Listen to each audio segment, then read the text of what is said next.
Honk. Yes, indeed, and the honk will lead them. What's up, everyone? Sorry, blew everyone away with the volume there for just a second. I hope everyone is doing well. Welcome, Arvanauts. Welcome all to a Tuesday stream. It is March 24th, 2026, in the year of our Lord, etc., etc. It is 1 p.m. Eastern. I hope everyone is doing well and is looking forward to our session of D&D with viewers today. Very excited about this.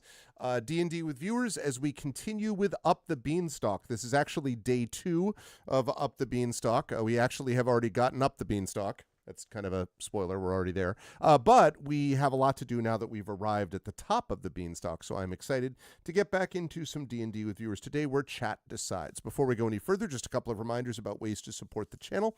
If you have not done so already, please make sure to follow the channel. Please check out our YouTube, as Prince Justin just put in, with !ArvTube. That is always appreciated. Discord is !ArvCord. You can hang out with the Arvanauts in between streams. I should have mentioned, don't forget to subscribe to YouTube. That is always appreciated. Blue Sky is !ArvSky, where you can follow me on my microblogging platform of choice.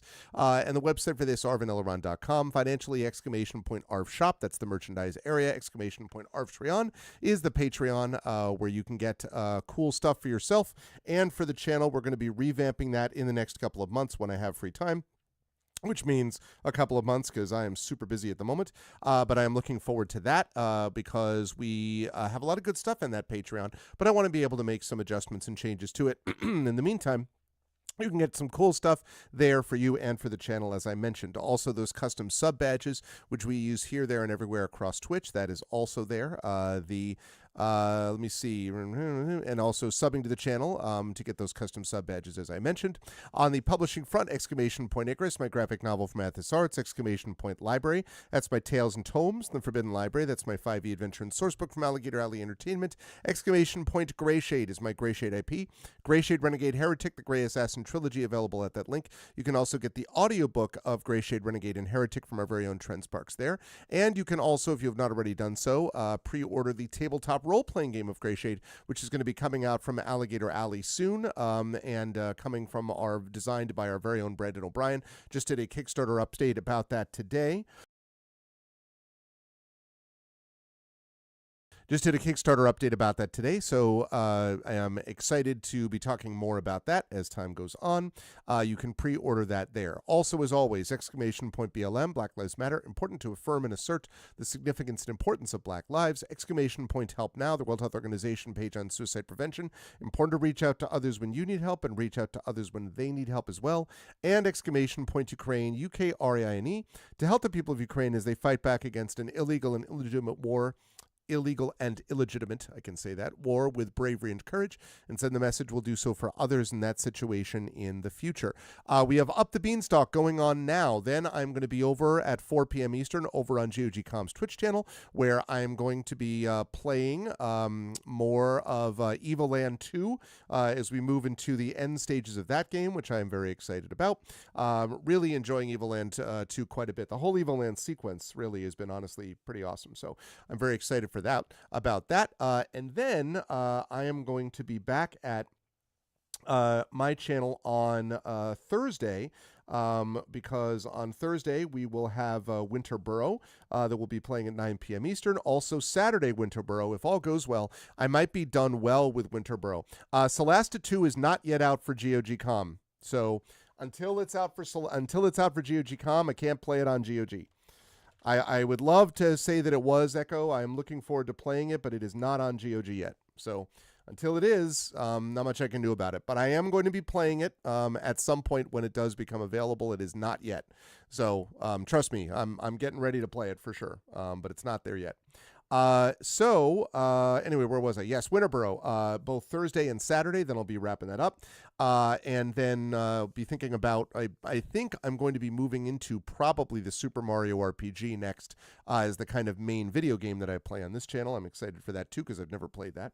So next Tuesday, the 31st, is going to be busy. We have the Patreon-fueled Chat Chosen Game of the Month. And by the way, final votes for that are happening today. So don't forget to get your votes in on this, what my game is that I'm going to be playing next Tuesday. That is going to be happening next Tuesday. And then 4 p.m. Eastern, I will be playing If All Goes Well. I don't know if I'm going to be playing Celeste 2. It depends on whether it's been released yet. So right now I'm putting that there, but it could change. It depends on whether they actually release it. We're really just subject, honestly, to whenever they get GOG to build. So sometimes there's all kinds of reasons as to why it's not available at a certain time. So I'm hoping I will. It means I can maybe be doing that stuff. So okay, sounds good. Sounds good. That's all I wanted to say about that with the next game. And then next Tuesday night at 9 p.m. Eastern will be the Our Vocalist playing Citizen Sleeper 2. So that'll be happening next Tuesday, which is the last Tuesday of March. And then we will be into the month of April, if you can believe it. We're officially in spring now, of course, but we will officially be in April at that point and moving on to what is going to be a very busy April and May. So I'm excited about that. One quick note here. 1 second.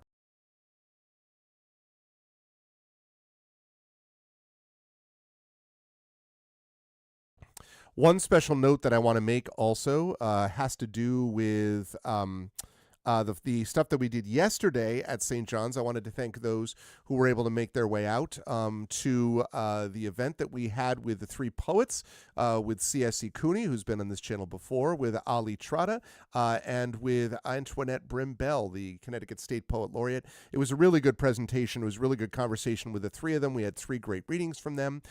Claire did an entire, memorized without looking at anything. It was pretty cool.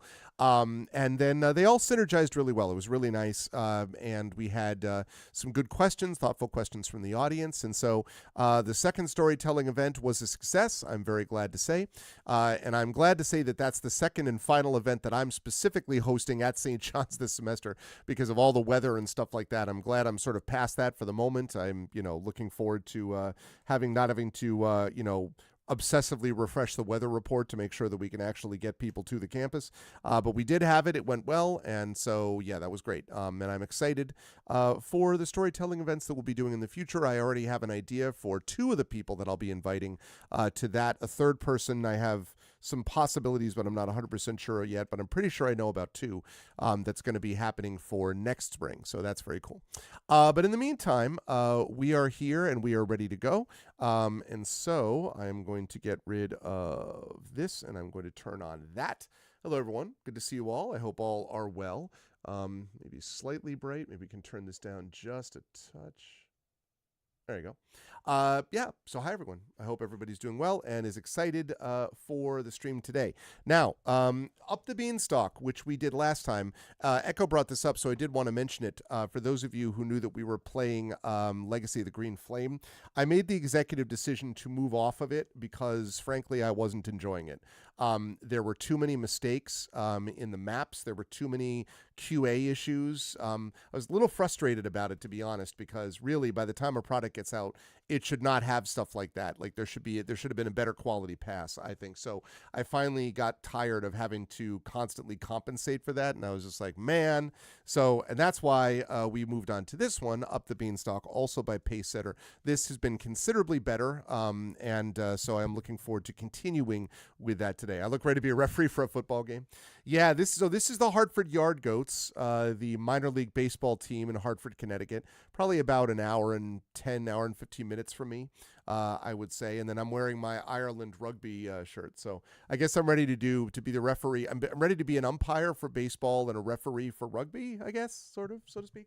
But anyway, still chilly outside, but we're moving that up. Yeah, no, I know. That's the Ireland rugby tradition jersey of mine. I'm looking forward to moving into the summer or moving into the spring and warmer weather, in part because it means I get to start wearing all my soccer jerseys again. It's going to start getting warm enough. It's technically still chilly outside, but it's getting warmer rapidly, and we're starting to move up into, it's officially spring, so it's nice that we can actually start moving to spring weather. But it is very brightly lit outside, nice sun today, so that's cool. Hey, Imaginary Exponent, and I'm excited for us to get to this, so with no further ado, let us do so as we move back into Up the Beanstalk. And I will give you folks a little bit of a detail about, for those of you who were not here last time, about what this thing was all about. Let me see. I believe I had... What did I have? This one's the tavern, right? Yeah, right, exactly. Okay. Actually, this is not a bad thing to sort of tell the tale. Let's stick with that for the moment. Oh, yeah.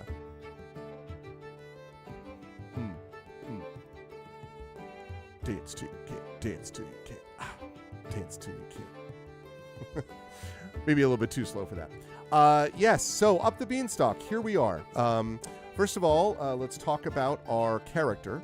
Our character, which I guess I should probably zoom up so that people can see it a little bit. So here's our character. Our character is Dofria. She is a dragonborn sorcerer. And in case people are curious, and I'm sure you are, tell me more about this Dofria. She is a dragonborn sorcerer. She has currently 19 hit points out of 23. We are out of hit dice because we took a rest that would allow us to do this. We have a title of Swine Slayer because we actually slew a wild boar. We have 1 level of exhaustion, which is not great. But the reason that we're here in the first place is that we came up for 2 reasons. Basically, 1, we came to walk up this beanstalk so that we could actually find Jack, because Jack disappeared some years ago, 24 years ago, went up this mysterious beanstalk, and on the anniversary of that day every year, brave adventurers ascend the stalk in an attempt to return Jack to his home of Farador. But fewer and fewer adventurers are doing that for one simple reason, because none have returned. We, Dofria, are actually the only hero that came this time to go up the beanstalk and find them. And so we gathered a lot of equipment. We got all this stuff together to go up and actually find Jack. But when we got up there, we found a couple of interesting things. First of all, we discovered, number 1, hold on a second as I get to number 18. 18. There we go, 18, yes. So, we have discovered a couple of things. The first is that Blunderbore, supposedly, has Jack in a cave in the mountains. So that was the first thing. Blunderbore has Jack in a cave. Let me drop this down a little bit. So Jack is being kept captive, apparently, by Blunderbore, who has him in a cave in the mountains. That's the first thing. The second thing, though, is that we are also looking for Leandra, this giant who helped us out.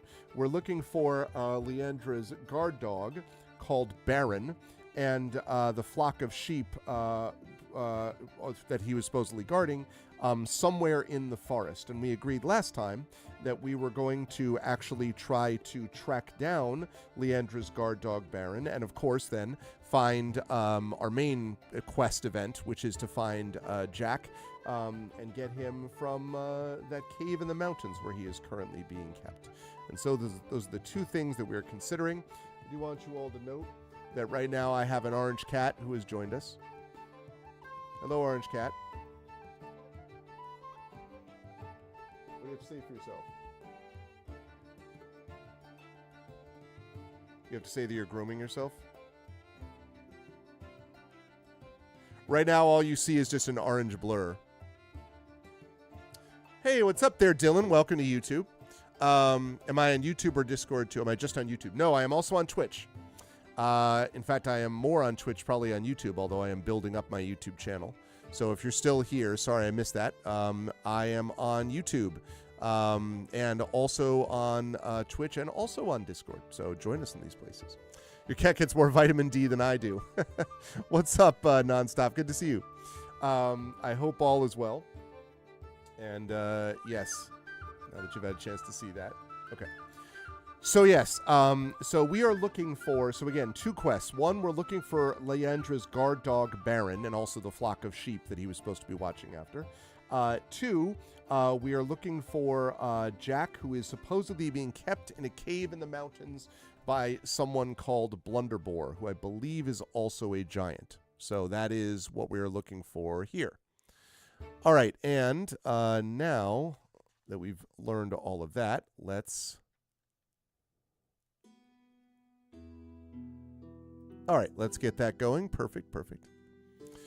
There is a good question, actually. We don't know if Jack wants to be saved. Maybe he's living in a cave happily. But either way, it would be nice if we could actually get confirmation from him. Maybe he's going to be like, you know, my obnoxious mom, I didn't want to be anywhere close to her. I mean, like, we don't know what he's going to say. It's a good point. But at the moment, it's all the mystery, right? We're trying to solve that mystery one way or the other. So that's where we're at. Okay. So here we go. So we are starting, our save point is Chapter 3, Section 18. And we are looking for exploration here as we begin to move through and figure out what we are going to do in terms of trying to track down Leandra's guard dog and also trying to find Jack and so forth. So you begin to explore the forest. You lie low, constantly scanning for threats. After a good few minutes of exploring, you come across something of interest. All right, so we're going to start with our die rolls for today, chat. And what I would like from everybody, whoever is willing to roll a die, I know Echo often does it. Happy to have Echo continue to do it. But all I would need is a D6 to determine what exactly you have discovered. Okay, sounds good, Echo, if you wouldn't mind. Thank you. So if you would not mind rolling a 1D6, we got a 6. Okay, let us see what we find. You discover everything. No. You stumble out of some thick brush to find a whimpering dog lying at the roots of a large oak tree. You run over to find the dog in pain. A plethora of long dagger-like thorns are stuck into all four paws. Oh, man. All right, well, let's see. First of all, do we have a medicine kit?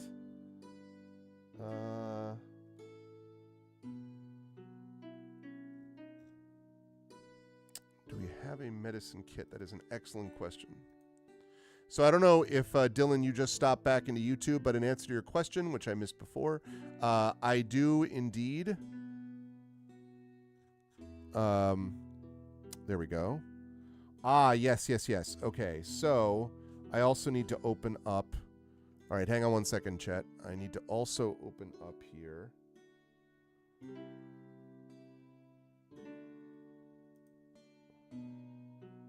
Well, that's because it's page 2. There it is. Okay, I was confused. All right, do we have a medicine kit? We do not. We do have 2 potions of healing, but we do not have a medicine kit. I don't think we have any ability to. We have 1 out of 4 slots left. We have blur. I don't think we have any like healing magic either. Which means that what we've got is the best we can do is to remove the thorns. Clouds of War, that's right. And it is Clouds of War. There is also a map, an adventure map, but we're not quite at that section yet.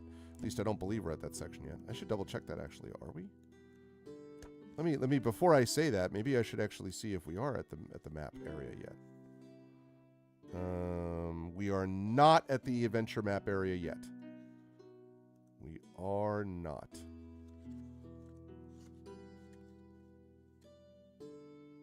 Okay. So we're still Theater of the Mind for the moment. Okay.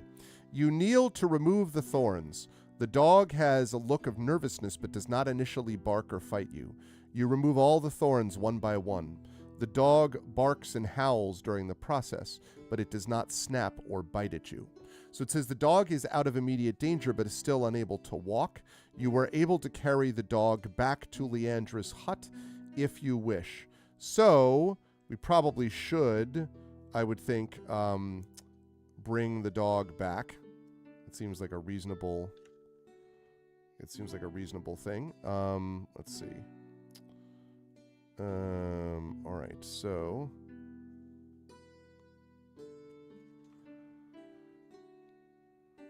okay, I want to see what happened. It does not actually is not 100% clear as to where you're supposed to bring them back.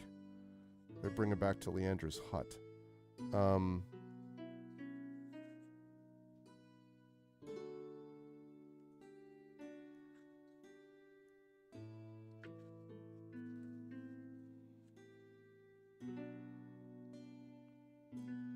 Please search for him and return the flock. Huh. Maybe that we can't actually.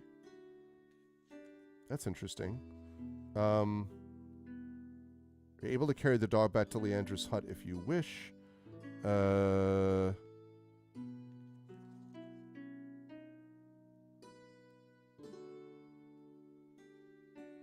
Okay, so I guess we just rescued him. That's a little strange. We just rescued him. we got rid of the things. Okay, that's good to know. So then I guess the question is, We have that, and then we have that. Okay. Let's see. Let me just double check and see if we can do this.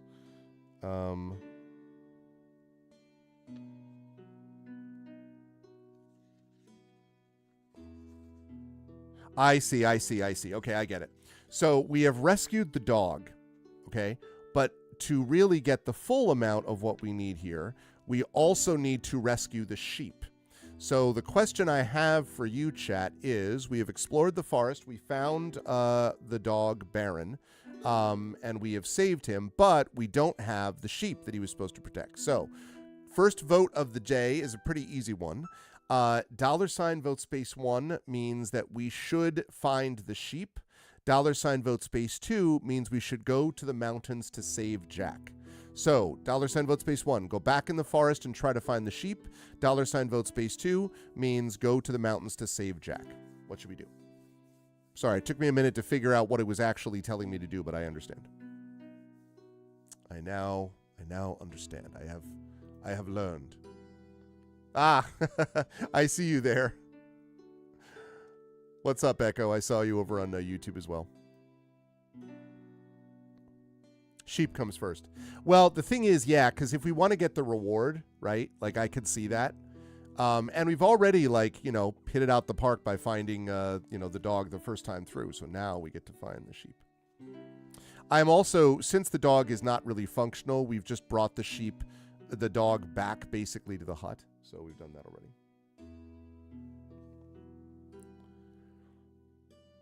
The importance of sheep. Well, that's right. That's right. I mean, for a lot of reasons. Number one, you know, if we save the sheep, we can't pull the wool over anyone's eyes. You know, otherwise we might just be on the lamb. You know, we don't want that. There's no reason for us to be muttoning to ourselves.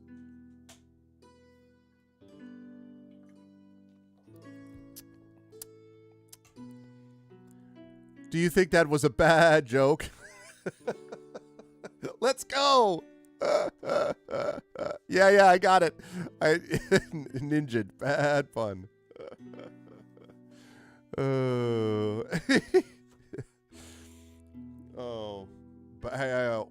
Wow. That's a cool. All right, so we're going to last call this.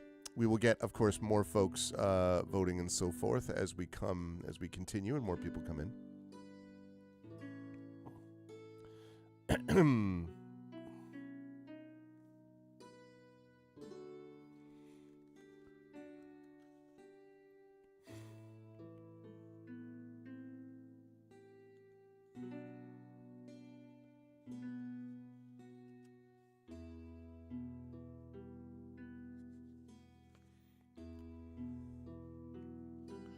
If you're a sheep on Warcraft 2, I'd make it explode by now. Ah, I have done that. I'm not ashamed to say that I have done that. I've taken part in that activity at on Warcraft. Job's done. All right, so we are going to go back to the sheep. Okay, so very simple then, Echo. If you would not mind rolling that 6-sided die again, we're going to ignore any 5s or 6s because we already found the dog.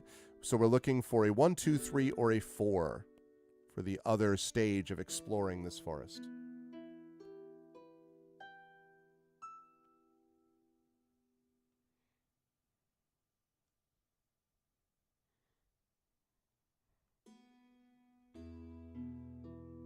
So if you would not mind rolling another D6 for me, please.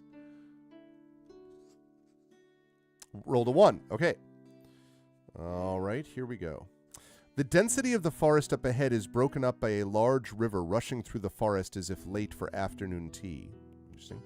You approach to find that it is moving a little faster than you would like to simply cross. You then follow up by poking a large branch into the river to discover it descends rather deep, at least 7 to 8 feet deep. It is also too wide to simply jump across. You scan left and right, and as your eyes are to the right, you spot a stone bridge off in the distance.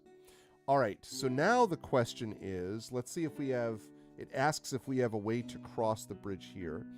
We have blur, that's not going to work. Magic missile, I guess we could magic missile the river.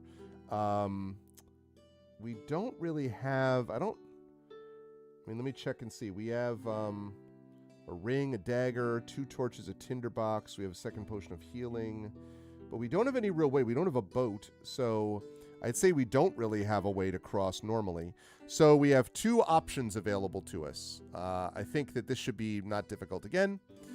A binary choice here. Either choice number 1, $ vote space 1, means that we go to the stone bridge. $ vote space 2 means we go back and look for something else. So we either go back to the forest and roll again, or we go to the bridge. So $ vote space 1 is go back to the bridge, go to the bridge that we see. $ vote space 2 means we go back. So $ vote space 1, go to the bridge. $ vote space 2, we go back. What say you all?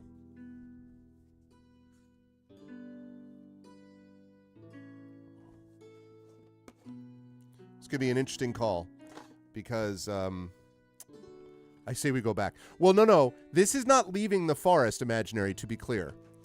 This is not leaving the forest. This is still looking for the sheep. Just so we're all clear.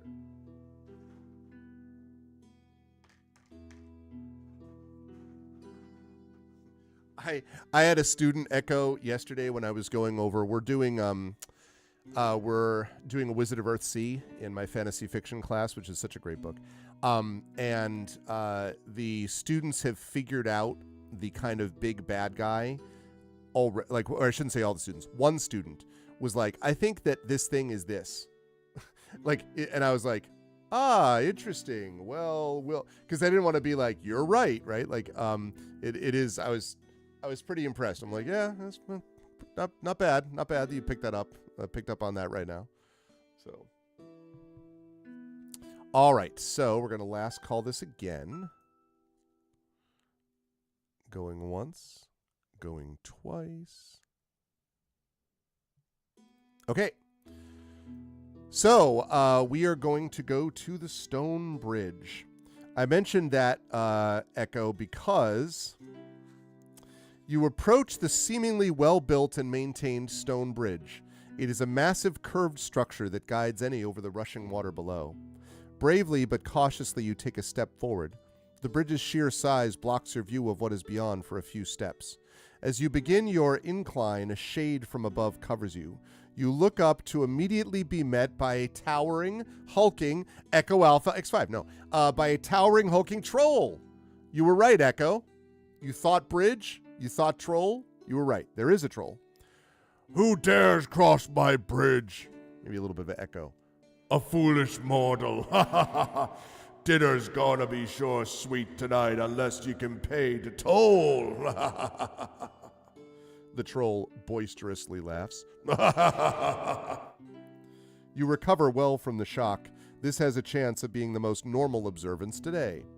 All right, so here are the choices that you have. One is to pay the toll. You don't have time for this. So pay the toll, protest. Actually, wait, it sort of says this in the same way. So let me just make sure and see what money we have first. See if this is even an option. Yeah, we have 25 gold. Okay, right. So when we reach for our gold pouch to pay the toll, you notice a cloud of smoke appears at the feet of the troll. A small wicker basket appears with a note attached reading 500 gold here. I'm here to tell you we do not have 500 gold or anywhere close. So we have 2 choices. Choice number 1 is protest. This is a scandal. 500 gold across a bridge, ridiculous. Or $, so that's vote number 1. $ vote space 1 is to protest. $ vote space 2 is to say, nope, not the day for a troll. Head back to the forest. So $ vote space 1, we protest having to pay this absurd toll. And $ vote space 2 is we leave and go back. The Billy Goat Scruff, yep. Yeah, the first real appearance of the troll in a bridge context. I have seen the troll underneath the bridge in Fremont in the state of Washington. There's a troll that protects it.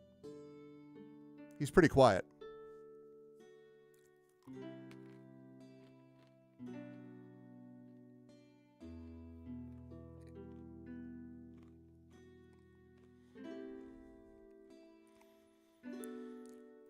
Prince Justin, did you ever, assuming you're here, I don't want to assume that you're here. Let's assume you're not here. But assuming you're not here, I wonder if you ever took a picture of the Fremont troll.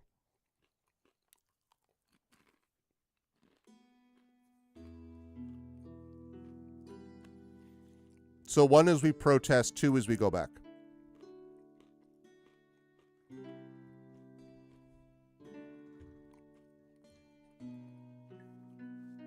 Since we have nowhere close to 500 gold.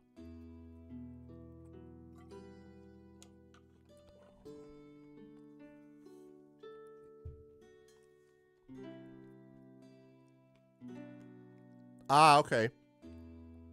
I thought I remembered having seen, because I support Prince Justin's Patreon, as should all of you.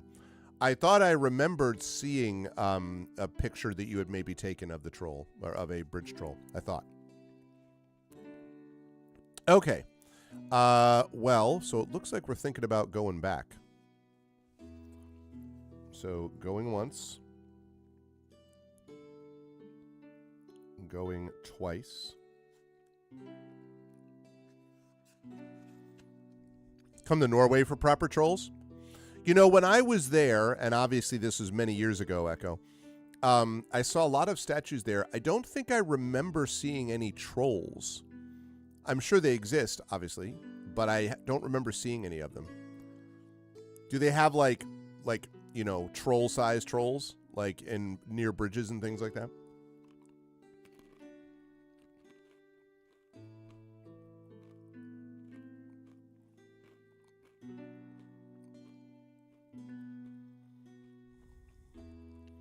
No, I'm sure that's true. Okay, so we're going back. All right, which means we don't have to roll again because we only have one other option left, and we've done the other options. All right, hold on. I'm going to open this one first. That is a troll. And then Prince Justin's. Hey! That's right, I thought I remembered seeing that. Yep, I have seen that troll. So I've now seen the troll that Echo sent, and I've seen the troll that Prince Justin took. That's such a cool troll. Are a lot of the trolls in Norway, troll statues, are they all different sizes, Echo, or are they mostly sort of smaller? I'm wondering if there's any huge trolls or big trolls. Okay. All right. So we have gone back, which means that we have one more option available to us. And that is not been across the country for much of your life. Ah, I see. Okay. So this last time into the forest, because we went the first time, we found the dog. We went the second time, we found the bridge troll that we can't afford. And then we have this time. You stop instantly as you hear noise coming from down an outcrop ledge dropping about 8 feet to the forest floor below. You sneak up to the ledge and peer down, finding a rather odd scene. A flock of nearly 30 sheep is congregating, grazing the grass in a wide clearing. All right, we found the sheep. An odd scene, no doubt. You have a few options. Choice 1 is to climb down. Sheep are rather harmless. You can climb down and inspect them on foot. You could scout from above, get a decent look before heading down, or we could head back and leave the forest and go to the mountains. So the choices we have are climb down to the sheep, observe the sheep from above. Sheep from above! No, I'm just kidding. Observe the sheep from above, or head out of the forest and towards the mountains.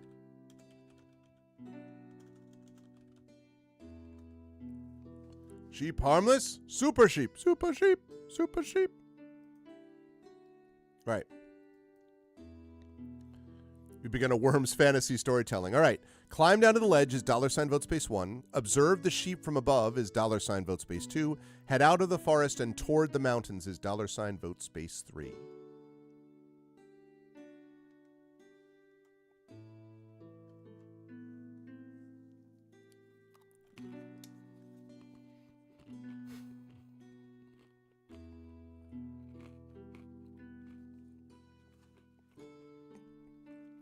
That's right. That's right.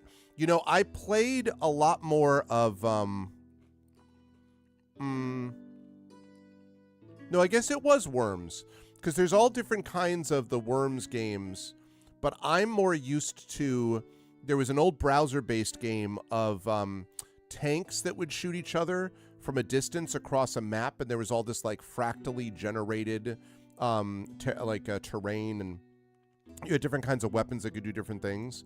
And then Worms is sort of a version of that with a personality, basically.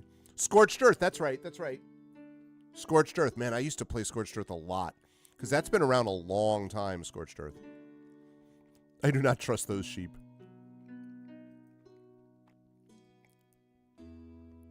Yeah, Scorched Earth is free, I think, right? I think it's browser-based, if I'm not mistaken.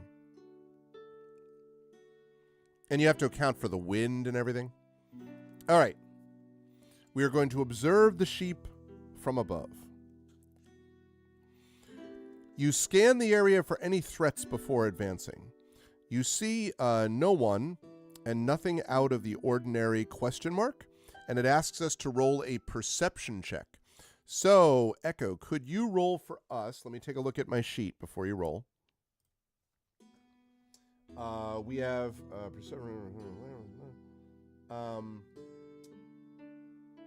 passive perception is 11, but we're not looking for passive perception here. We're looking for, yeah, so just a flat 20. Okay, so, and that with plus 1. Okay, so we're looking for D20 plus 1, if you would, Echo. D20 plus 1. We're going to be trying to see if we see anything, basically. So D20 plus 1. Ooh, we rolled a 2. Everything is perfectly safe. Okay, so we don't see anything out of the ordinary. Now, again, that doesn't mean that there isn't anything out of the ordinary. It also doesn't mean that there is something out of the ordinary. It means that we don't see anything unusual from our vantage point, which means we now have two choices. Do we climb down to the sheep, $vote space 1, or do we head out of the forest and towards the mountains, $vote space 2?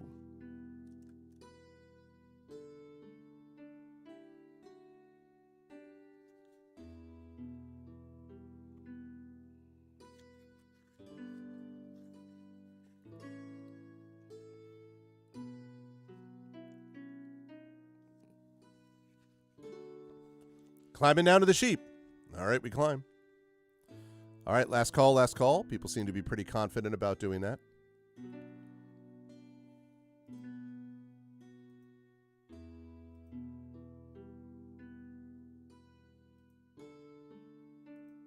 All right. And closed. We are climbing down to the sheep. All right. Going to climb down and inspect on foot. Let's see what we got. You slowly climb down, keeping your eyes on the flock. They seem not to be bothered by any noise you are making on the way down. After a few leaping steps, you reach the ground. You pace around slowly, looking at the flock, scanning for any clues as to who or where these creatures belong. After a few steps, you feel a great force knock into your back, causing you to fall flat on your face to the ground. Instantly, you scramble for your wits. You look up to find a sheep with long fanged teeth snarling at you, biting and barking. This is no sheep. It is a wolf. The confusing nature of its sheep disguise over itself catches for your attention, but for now you must focus. Oh no, it's a battle against a wolf. The wolf, the wolf, the wolf is on fire. Okay. Man. All right, first of all, let's get some combat music going.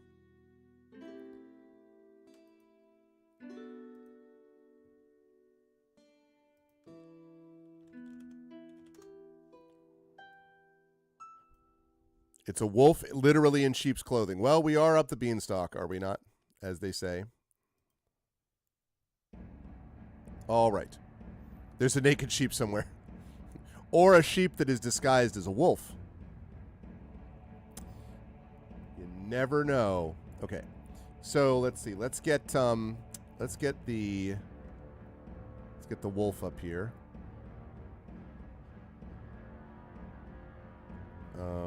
There we go.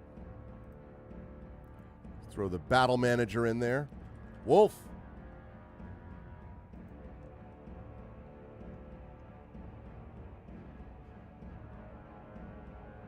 All right.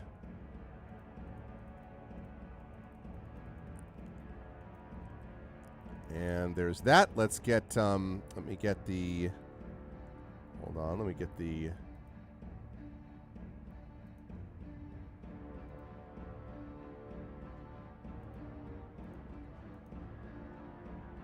all right, there's that.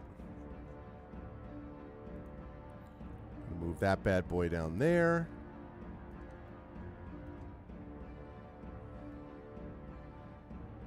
Actually, let me move this slightly. So let's move this here. And let's move this here and increase the size so we're better able to see it. Great. Wonderful. Okay.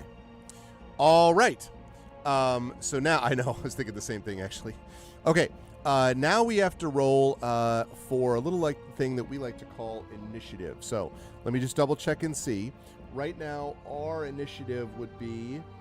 I think it's D20 plus 1. So if you would be so kind, Echo, as to roll D20 plus 1. That would be lovely. And I'm going to do... I'm going to see what our wolf gets. All right, a 10.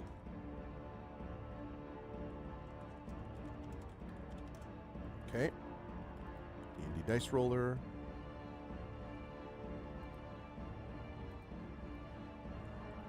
All right, and let's see. Okay. It rolls an 8, which means that we get to go first. All right, now, the question is, so this fierce wolf is walking around us.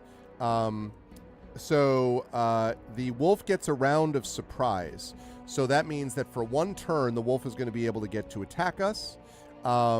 And then after that, we will see what we're able to do to it once we recover from the surprise round, which we would not have had if we had actually seen it from above on the cliff, but we didn't.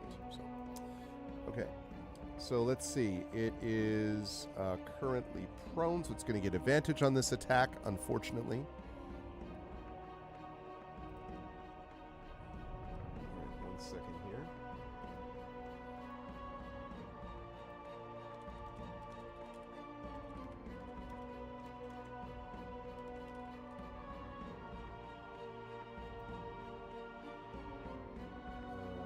Second.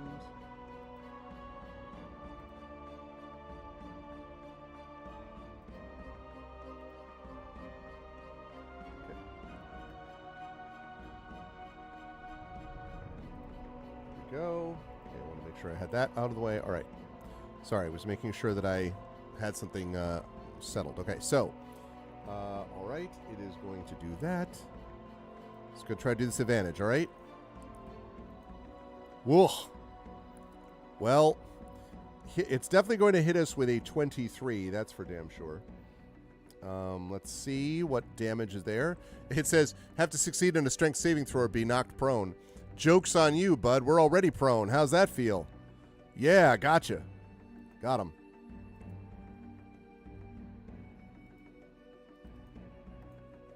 Okay. Not terrible. Only does 4 points of damage to us. Could be a lot worse.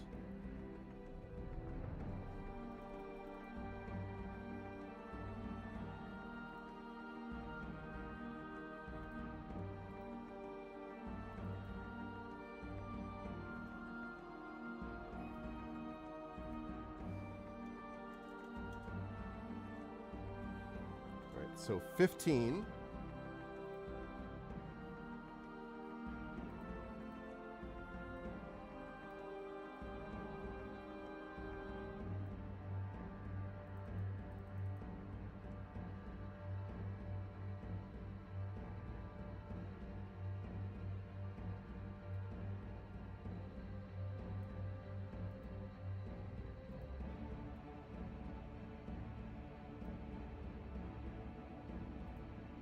Okay, current hit points 15. All right, so it hit us. We were knocked prone. The surprise round is over. Because we have better initiative, we now get to attack it. So we are on the ground at the moment, which is, maybe not optimal. But we are currently sitting on the ground. So the question that we have is, we can get up regardless, which we should probably do. And then we won't be able to move far away from it. But that's probably not a huge deal. So the question is, should we get up, step back, and let's see. And we have got Chromatic Orb, Magic Missile.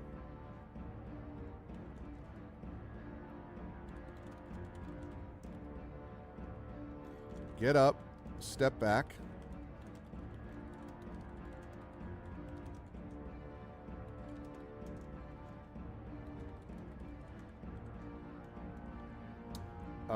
Let's see.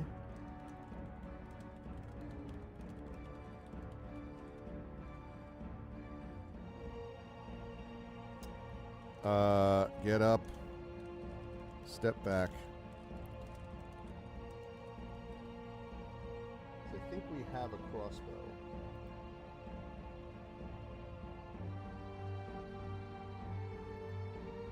Oh, well, we don't know.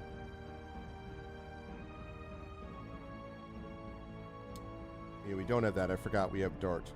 And throw a dart.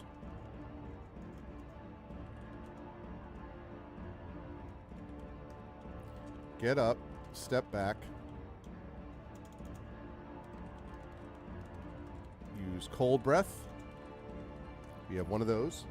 Or get up, step back, and actually don't get up and step back. And attack with quarterstaff. Okay, a lot of choices.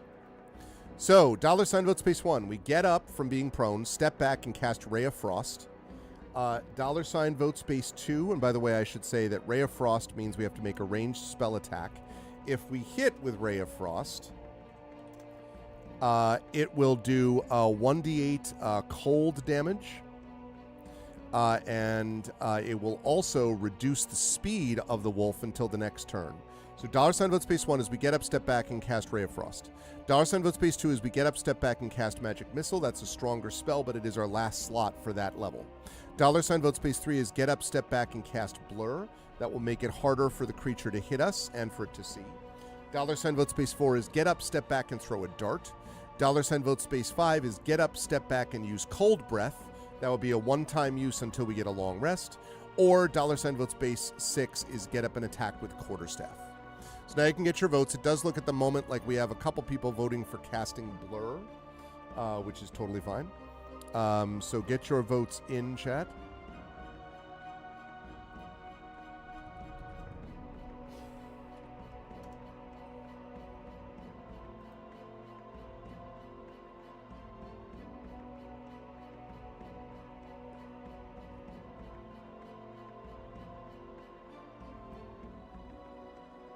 And for those who don't know, Blur basically means that creatures attack you at disadvantage because you're blurry.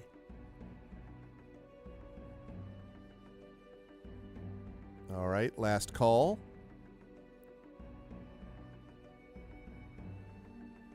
This is a concentration level spell. If it hits us, we will have to make a con saving throw, which I believe we're doing at disadvantage because we have a level of exhaustion. But having said that, it does mean that we will have, it'll be less likely that it hits us in the first place, which would be nice. We are 1v1 wanting a wolf.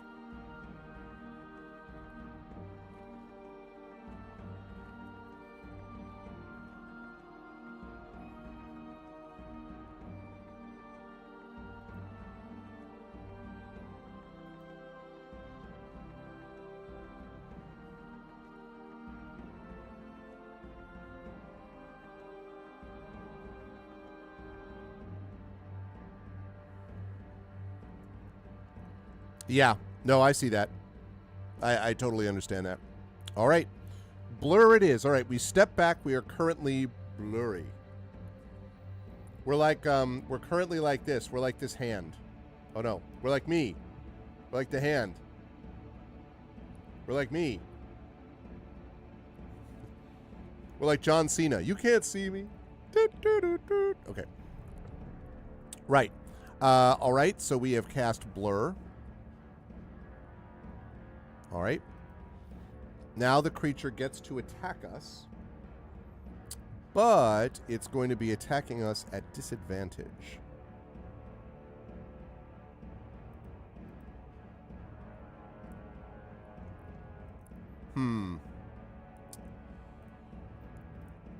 Rolled a 17 and an 18. And that unfortunately means... Well, it's not disadvantage on saving throws. Okay, good. That's good. That unfortunately means that it's going to hit us. We are going to have to make a Constitution saving throw, but this won't be a disadvantage, which is nice. So, Echo, as I'm rolling the damage for this, if you would be so kind, please, as to... There we go. If you would be so kind, please, as to roll a D20 plus 2. That would be lovely.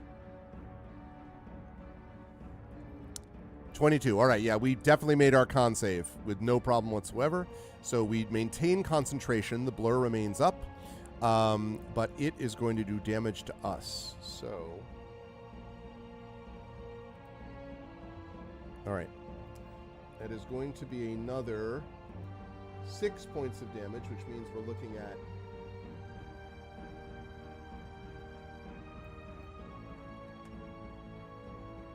looking at 9.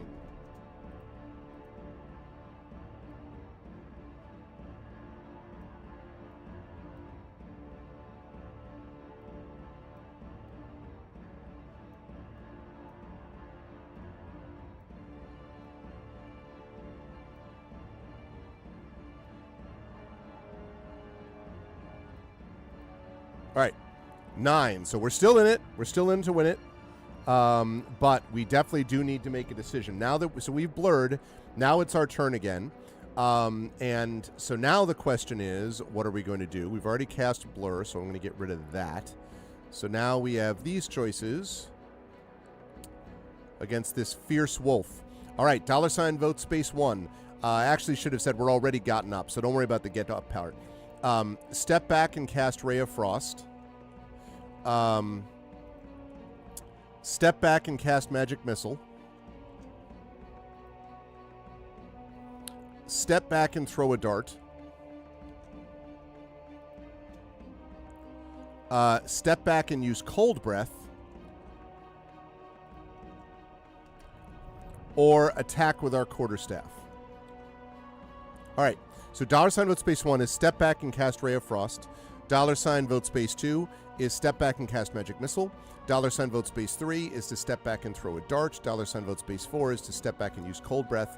$ vote space 5 is to attack with a quarterstaff. And yeah, I can see both of those, Prince Justin. The Cold Breath thing, the nice thing about that is it's going to do a fair bit of damage. But if it hits, but Ray of Frost also has its own value, so I can see both of them.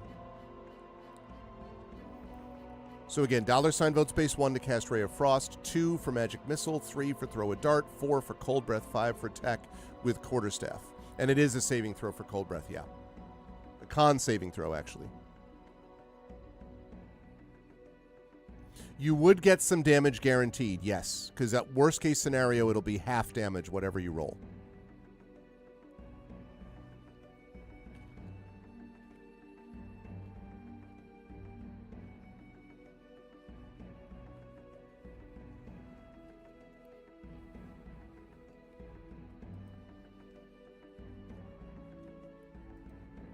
I also have now 1 out of 2 on the second levels.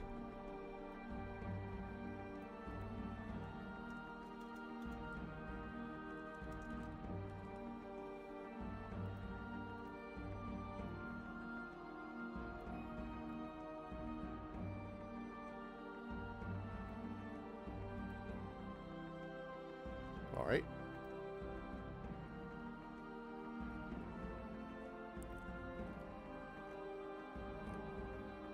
Yep. All right, chat. So we need someone to break this tie. Both good arguments. I don't think either one is wrong. $sign vote space 1 is step back, cast Ray of Frost. 2, magic missile. 3, throw a dart. 4, cold breath. 5, attack with quarterstaff. So let us have someone break the tie. And I think the guaranteed damage does make sense as well. So I'm good either way.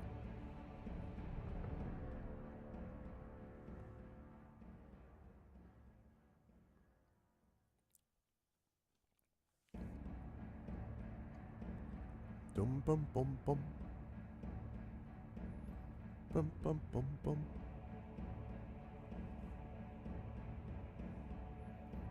All right.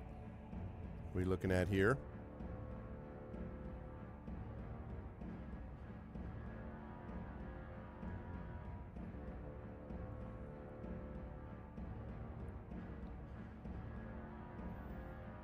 All right, we need someone to break the tie. Okay. Need someone, excuse me, to break the tie. Oh, sorry, Prince Justin. I don't want to make you feel like you always have to change your vote. But I can see both being options. I mean, the good news is, I suppose, you know, it's also AoE, so maybe it's more useful for multiple creatures too. But, you know, I agree with you about the guaranteed damage. But either way. Okay. So, the vote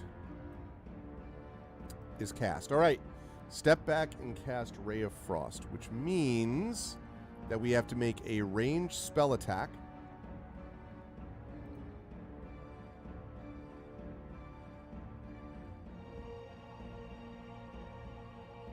Ranged spell attack inside creature. And actually, let me just double check and see what that would be.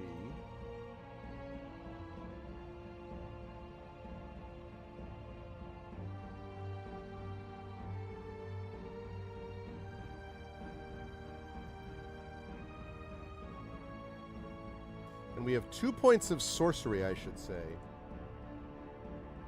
Oh, that is a good point, actually, that we can create another spell slot. We only have 1 out of 4, but we could create another spell slot using sorcery points if we have to, because we have 2 sorcery points.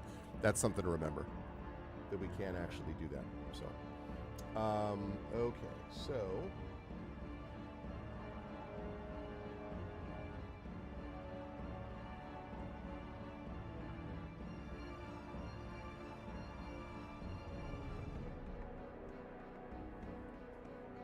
And Charisma is the ranged spell. Charisma's +3. So we're going to be doing a D20 +3 as soon as Echo returns. We will have a D20 +3 to hit this Fierce Wolf.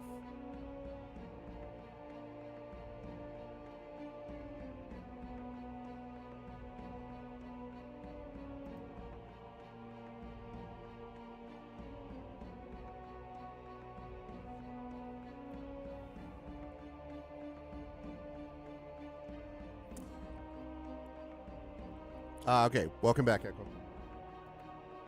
Okay. That is enough. That will actually hit. Which means now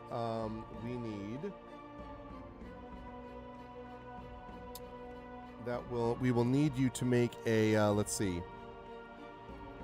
Where's my Ray of Frost at? That is going to be, I think, 1 to 8 cold damage. Yeah, so roll 1d8, please, Echo. Let's roll 1d8.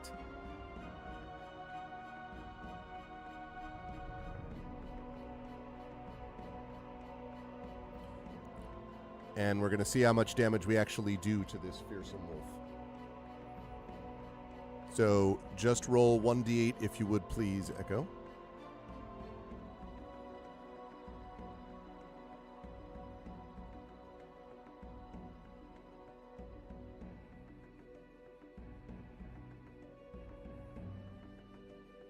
Are we there, Echo?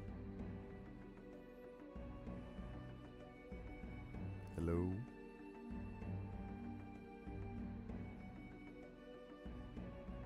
Hello? Check, check, check. Mic check. Okay, if Echo, if you have stepped away, then I'm going to let Prince Justin do this. So, going once, going twice. And, oh, are you, you're here? Okay.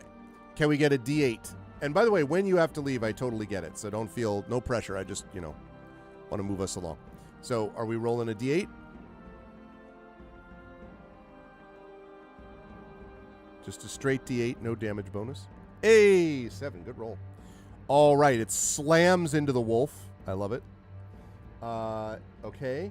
The wolf is now down to 4 hit points, which is what I like to see. And also has been slowed by 10 feet. Okay. All right, now it's going to get to attack. Again, it's doing so at disadvantage because of our blur.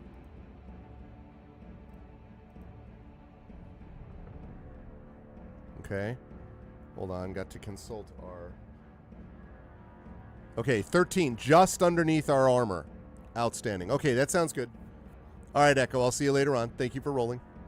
Okay, so just under our AC, so it did not hit, which means we now have another option. So it's down to 4 hit points now. So now the question is, chat, what do we want to do in this round of combat? So again, same choices are here. It's down to 4 hit points. $ vote space 1, we cast Ray of Frost again. We did that last turn. We hit it. Hopefully if we hit again, that'll be enough. 2, we step back and cast Magic Missile. That's our last slot, but we do have sorcery points that could give us another slot. Step back and throw a dart. Step back and use Cold Breath or attack with our Quarterstaff. So $ vote space 1 is Ray of Frost again. $ vote space 2 is Magic Missile. $ vote space 3 is Throw a Dart. $ vote space 4 is Use Cold Breath. And $ vote space 5 is Attack with Quarterstaff. So please make your decision, chat, and get your votes in. Please, please. Please do that. Would be lovely. So we can get votes in and see what we're actually going to do with this fearsome wolf.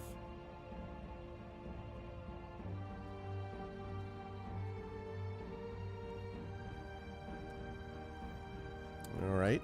Echoes a vote in for Ray of Frost just before dashing off. Okay, what do we think?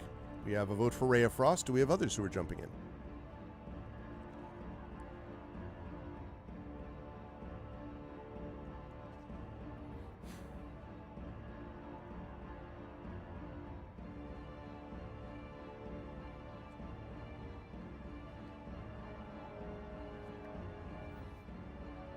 All right.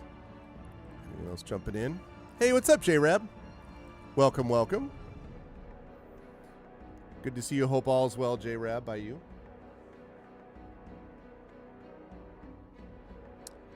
All right, we're going to last call this. We have 2 votes for Ray of Frost.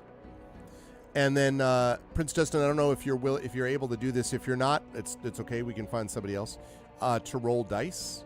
But again, no pressure. If you can't, totally get it.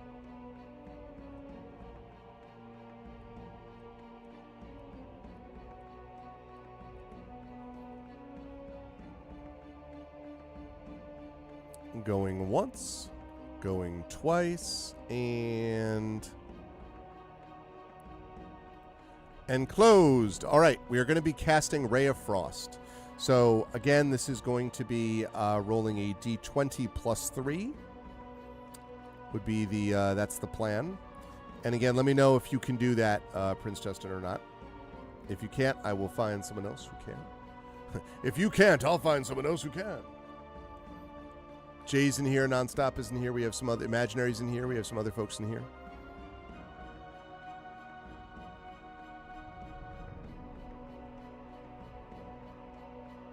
All right, let me see. What say us? No. Perhaps not. Had to step away. So, do we have a dice roller, folks? Do we have someone who's willing to roll dice for chat?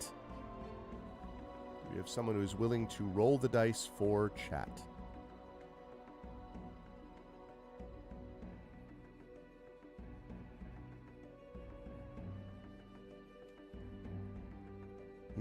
Anybody? Staying busy. Getting your name changed soon. Really, Jay? So, and in such a way that it will be updated where we'll know on Twitch so I don't call you by the wrong name, yes?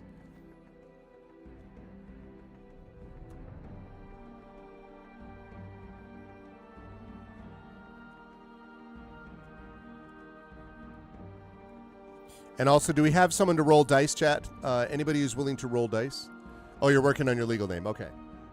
J-Rab's fine. They're working on your legal name. Okay. Okay, that's cool. Oh, it's great, though. I'm glad that it's going to be the way that you want it to be. That's a big thing, to have your identity reflect who you view that you really are. So that's good. That's good. Congratulations in advance. Not done yet, I know, but congratulations in advance. Okay, chat, can we get someone to roll dice? Anyone who's willing to roll dice for us? Ah, okay. Yes, Jay, if you would be kind enough to do so, that would be lovely. And it would just be $roll space. Hey, what's up, Caro? Caro, you could also do it. What do you...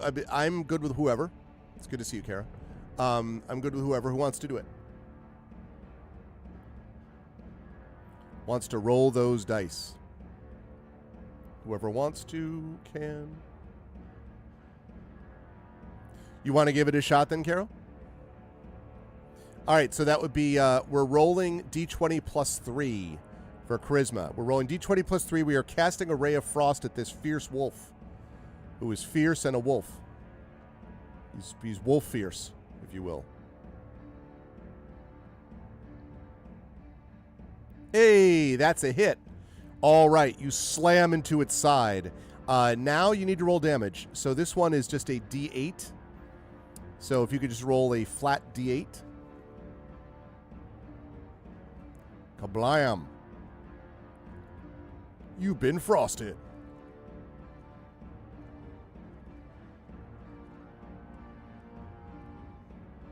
Seven. Outstanding. Right into the side of the wolf. Smacks the ground. We have defeated it with one. Nice job, everyone. With one last high-pitched yippee bark, the wolf falls unmoving, and the music momentarily ceases, leading us back to a forest. With one last high-pitched yippee bark, the wolf falls unmoving. The wolf's wife and children run out. Daddy? Daddy? Why isn't Daddy moving? Well, you see, son, someone decided to... I'm afraid that Daddy won't be coming home today. No, just kidding. None of these things happen. First of all, the wolf was disguised as a sheep, okay? Let's be clear. So it was doing this. No, none of that happens. You take a moment to catch your breath and walk over to your prey. You notice it has a sheep's coat wrapped entirely around it as if it were a highly intelligent individual using a disguise. What is odd is that it has a simple brown leather collar around it with a golden tag that reads Baron. Hey! All right, I know exactly. What have you done?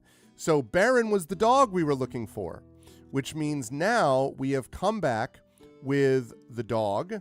We found the dog, we found the sheep, and we have gotten the collar, which means once we pick this up, we didn't have enough charisma, that's right. Once we pick this up, this means that we can go back to Leandra's hut. Leandra is the giant that befriended us and who asked us to go find her dog. So we go back there, we save the dog already, and bring the collar to Baron. Baron's tail wags aggressively as you show him the collar. Gently, you latch it around his neck. As the clasp latches, you swear you can see the entire leather glow for a split second. Baron leads you back. After Baron leads the flock. Okay, so you have to bring the sheep back. Baron leads the flock to a gated pasture to the east of the cottage. Once the last sheep is inside, he begins to bark and point his nose towards the gate. You put together that Baron is requesting you shut the gate, and you do as the dog commands. He then leads you back to the cottage where you find a key ring hanging upon a loose nail on a post. You recall Leandra telling you to grab some wine from the cellar outside, so you do.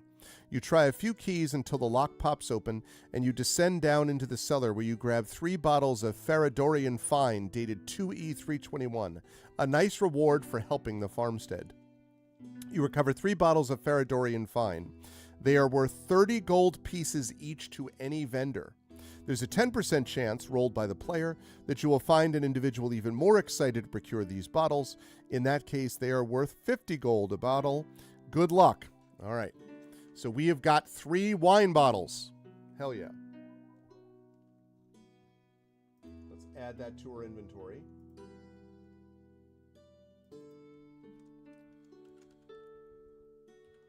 Orion Fine. Wine. 30 gold each. And 10% to any vendor. Percent chance.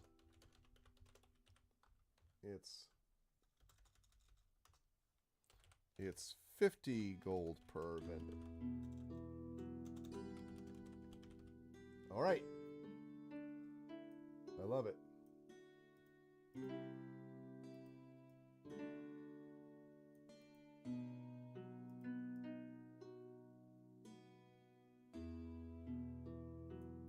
Great. That would have gone nicely with my dinner. Did you have some kind of steak or chicken or fish, Carol, I wonder? Okay. So we found what we needed to find, which means that we have now taken out all that we needed to for the forest. And that means the time has come for us to head to the mountains. It's main quest time, chat, because now we have got to go find Jack. We helped Leandro. We got back the dog. We got back the sheep. We defeated the wolf. Oh, and one thing I wanted to note, by the way, which is that, hey, what's up, Effect Life? Whoops, I need to put... Oh, no, I need to put notifications down below. No. Sorry about that. Thank you so much for the tier 2 sub, Effect Life. I appreciate it. Thank you, sir. I hope all is well. No problem on the lurk. What was I going to say? So we did this. Oh, I was going to say, that's what I was going to say. So we are out of hit dice, which means that we don't really have an opportunity at the moment for a long rest. So because a short rest would not get us hit dice back, the only option that we have now is that we do have 2 healing potions. And we may need to use one of them because we're sitting at 9 hit points right now. So the question is, are we using it? Let's see, because we have 2 of them. So the question is, chat, I'm going to open this up for a regular vote. Do we take the healing potion? One of our 2. We have a second one, like I said. Or do we not do so? Because if we do, we'll be able to roll and get some hit points back, and we're below half at the moment. So we are lower. So our hit point maximum that you can see on the sheet is 23 are our current hit points. And 23 are our maximum hit points, and our current hit points are 9. So with that as an understanding, the question is, $ vote space 1, yes, let's have one of our healing potion. $ vote space 2 means do not take the healing potion. We do have 2 healing potions, so we would still have 1 left after this. And the wolf took out about 10 hit points from us. We got hit for 10 hit points. Because it hit us twice.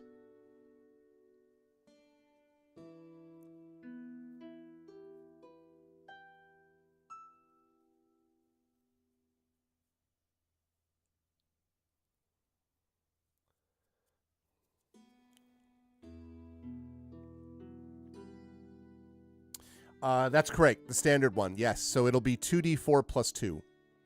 So this will heal 2d4 plus 2 hit points. So we could get pretty close to full if we got lucky. But even if we were, well, if we're terribly unlucky, we'll only get 4 hit points. Probably 6 or 7 hit points, something like that would be my guess.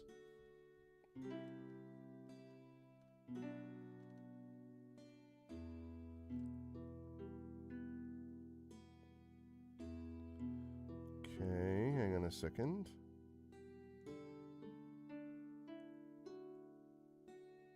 All right, I'll block that.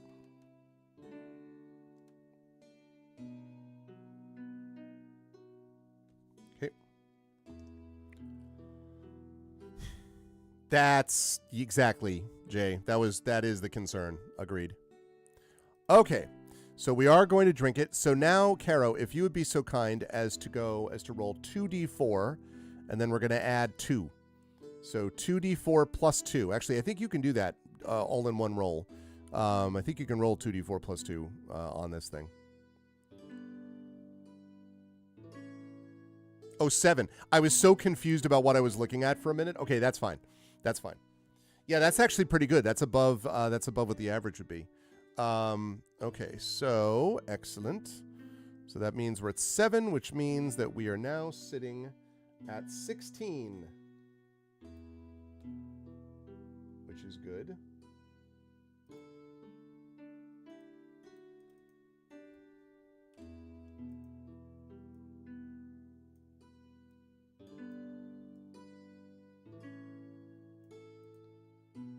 $16, lovely. Yeah, the 1 was too bad, but still though, I'll take it. 16 means we're not likely to get one shot killed, at least these things.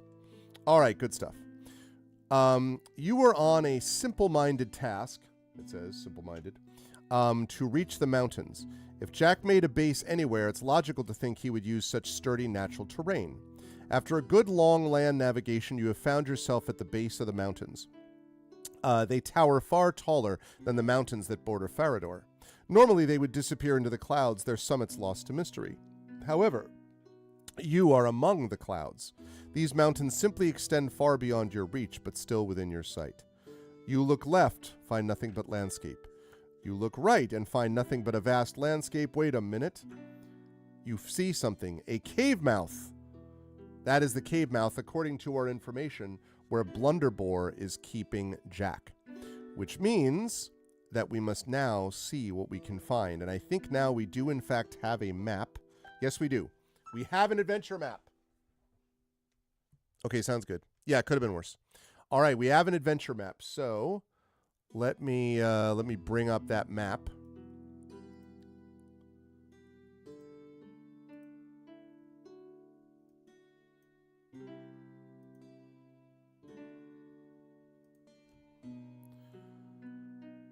All right, I'm going to make sure that I don't accidentally reveal something I'm not supposed to yet. So just give me a second.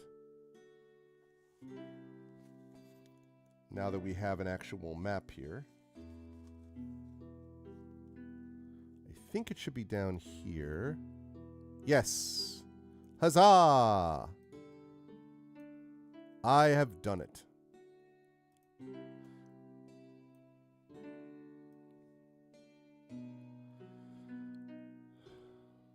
Okay.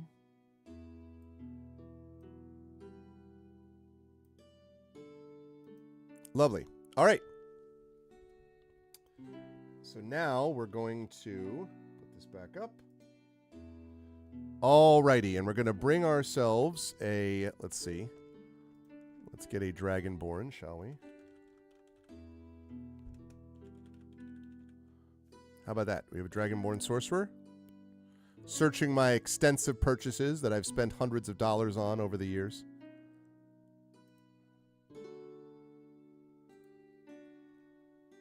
Okay.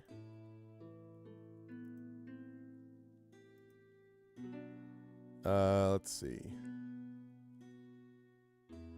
Okay, that's possible. Ooh, these are some good ones. Okay, hold on, hold on. These are some good ones.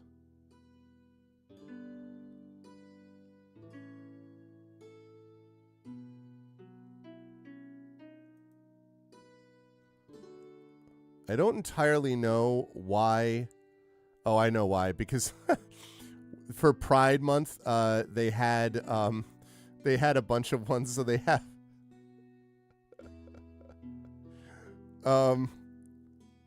All right, I'm just going to show you this.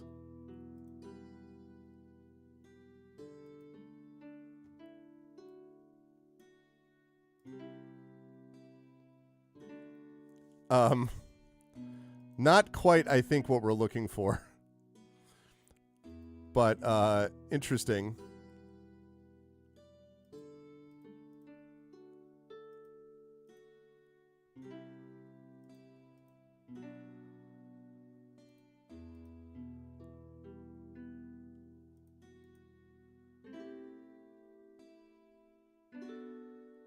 Okay.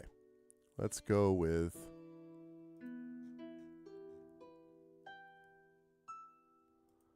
I think I'm trying to decide which one of these to choose, but I think I know which one we should do here.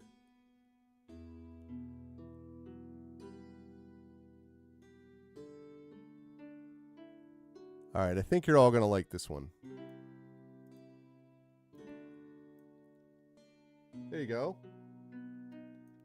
Not bad, right?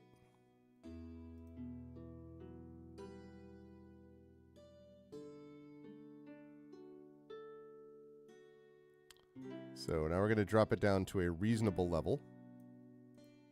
And here we are. Okay. So now we have our map. And actually, I think I might try to expand this map a little bit. And let me reconfigure the screen a little bit. So we're going to do that. And then we're going to do the adventure title text. We're going to move over here. Hey, Big Boss. How are you, Big Boss? Welcome, welcome. Good to see you.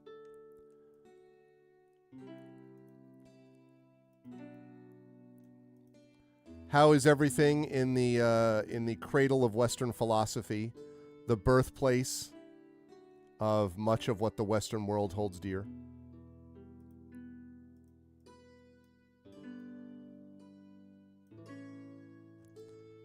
Okay, we're going to move this over.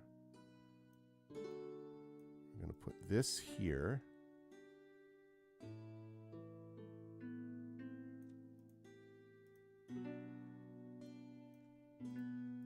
And we're going to move this down here, and we're going to uncut that. Oh, that's very true. And what a very you know what, Big Boss? You know who would say that? A person from the cradle of Western philosophy.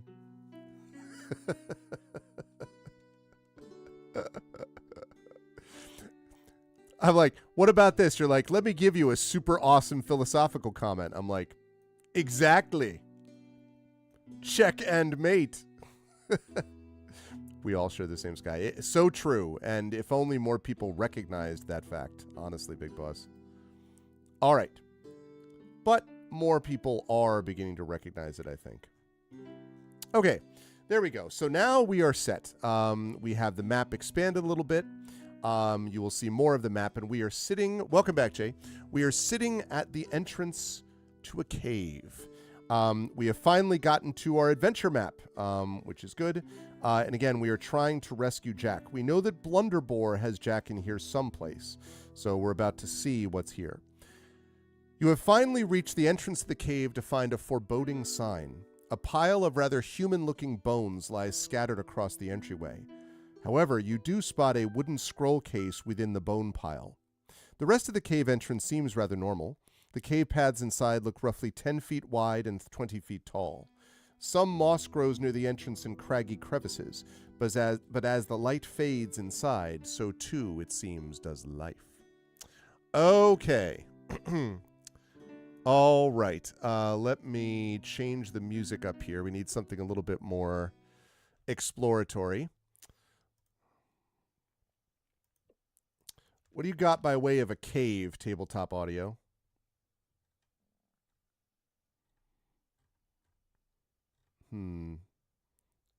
Maybe this or maybe this. All right. Let's see what our options are.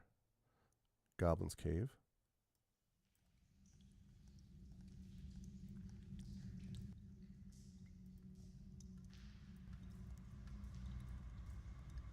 That's pretty good. Sounds like the set of a joke, indeed. Okay. So, here we go. You have two options then. One is to proceed into the cave. That's option number one. Option number two is to retrieve and open the scroll case. So let me make that. Let me pull that up here. Where are my polls at? There we go. $ vote space 1 means we proceed into the cave. $ vote space 2 means we retrieve and open the scroll case. What should we do? It's proceed on says best not mess with anything quite yet. That's the option 1. And then option 2 is what could be inside. If you wish to retrieve and open the scroll case, see area 1A.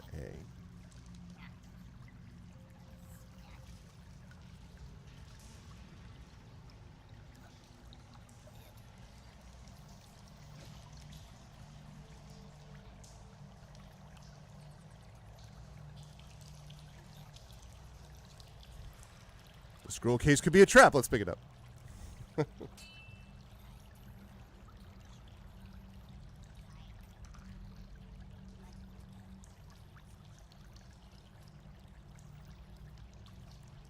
All right.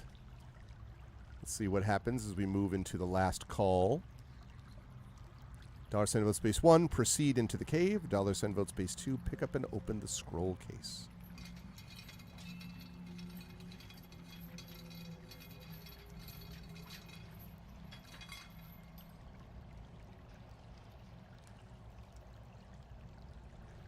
Going once.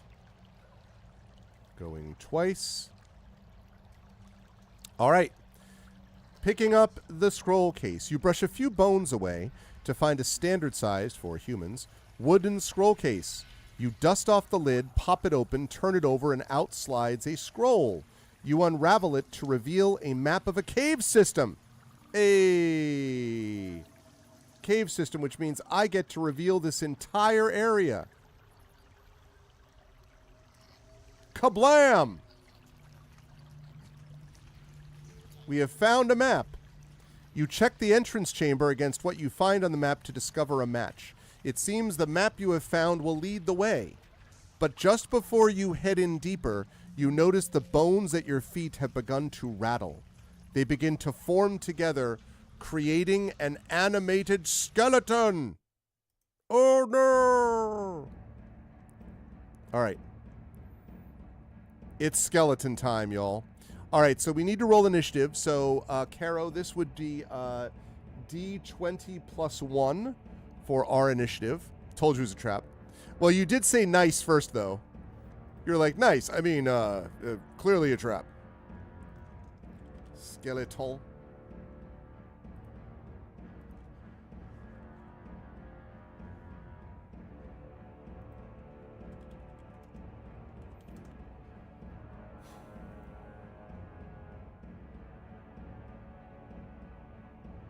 Okay.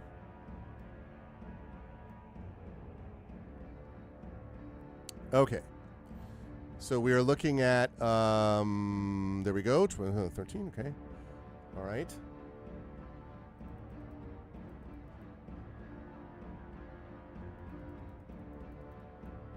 Okay. Let's see what he rolls.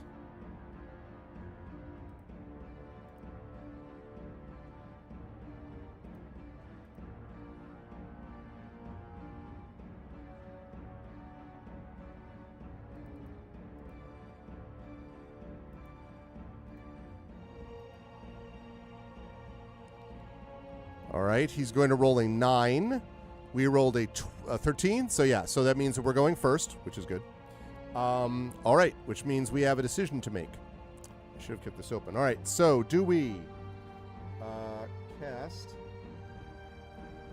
We have one slot left, although we could... so blur to make it harder for it to hit us. We have one slot left. We do, with our sorcery points, have enough to create another spell slot. But so we could cast blur, one slot left. We could cast magic missile, one slot left.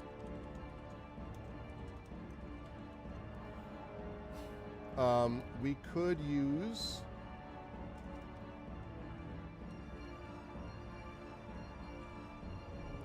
cast Ray of Frost.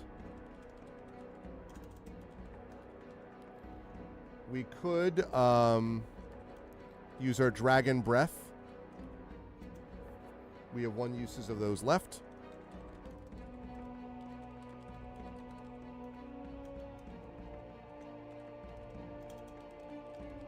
Or run like hell. But if we run like hell, that means we're leaving, which means the game's over. So I don't know that we can really do that. So let's just go with these. So $ vote space 1 means we cast Blur. That would give them disadvantage to hit us. 1 slot left on that. $ vote space 2 means we cast Magic Missile. We have 1 slot left of those, but it is, of course, an automatic hit. $ vote space 3 is cast Ray of Frost. That's a ranged spell attack, so that's D20 plus 3 to hit this skeleton. $ vote space 4 means we use Dragon Breath. First of all, it can do a fair bit of damage. Secondly, even if it saves, it still takes half damage. Or $ vote space 5 is attack with a quarterstaff. You suspect this will be a low-level enemy? Could be. Could be. Although we have been elsewhere in the adventure before this, but you're right that this is the sort of dungeon delve of it. So we don't get infinite blurs. No, this is a second-level spell. We used one of them last fight. So if we cast Blur, that uses up our last second-level spell. Now, again, we do have sorcery points, so we could theoretically use those sorcery points to create another spell slot, theoretically. Yeah, it's like the boss skeleton. It's like, I am Blunderbore Skeleton Raw. Could be.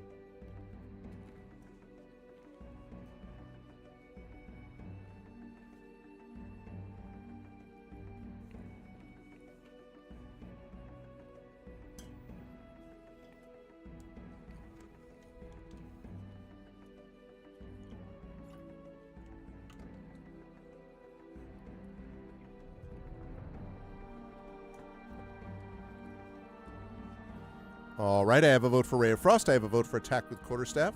2 votes for attack with quarterstaff. It's a buck and a quarterstaff. 3 votes. Aha.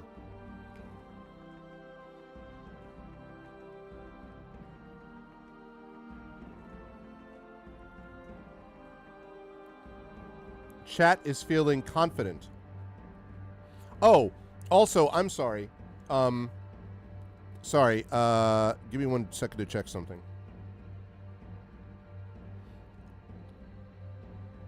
Yeah, now, I was about to say that we could use our dagger instead because it's +3 instead of +2 to hit. However, a skeleton is vulnerable to bludgeoning damage, and that is exactly what the quarterstaff does. If we hit with the quarterstaff, we will essentially do double damage to the skeleton with that hit. So the dagger has a 1 better to hit, but is just normal damage, whereas a quarterstaff is if we hit double damage. Ray of Frost is a cantrip. We can cast that as many times as we like. Ray of Frost is as much as we like, but it's a cantrip. So it's not as strong, but we can cast it as much as we like. A difference from the Jack Vancian systems of the originals, where once you were out of Magic Missile, it was all darts and all knives all the time, basically. Yep, Ray of Frost is a cantrip.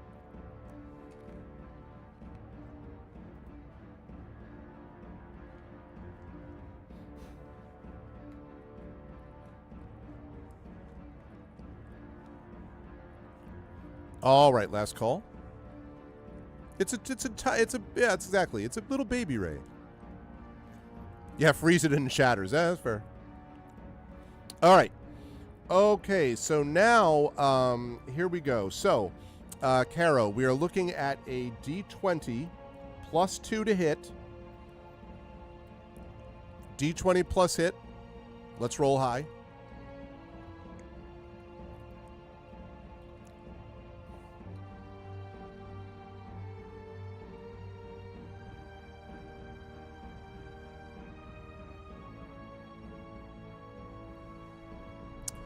An 8.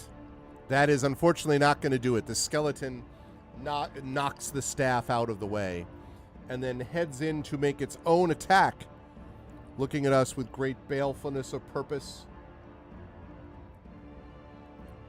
It reaches out to punch us.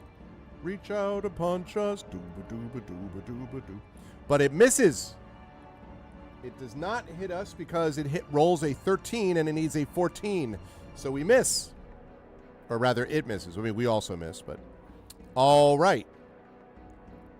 Okay, next round. Still attacking it. What do we think, chat? It did miss us, so... $ vote space 1, we cast Blur. That would give it disadvantage on attack rolls against us. 2, cast Magic Missile. 3, cast Ray of Frost. 4, use Dragon Breath. 5, attack with our quarterstaff. So same exact thing as we had last round.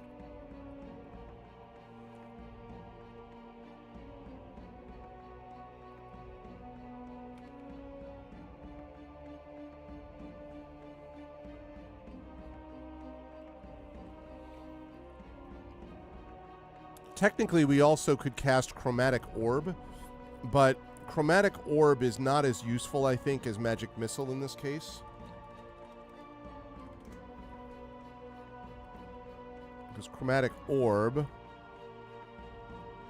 First of all, I think that's a ranged spell attack.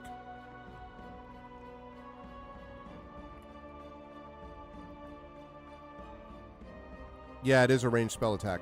Whereas the Magic Missile absolutely hits, so... Yes. Ranged spell attack for the Ray of Frost as well, yes. If it hits, it does 1d8, but you do have to make a ranged spell attack. And our bonus is +3, because it's based on charisma. So d20 +3.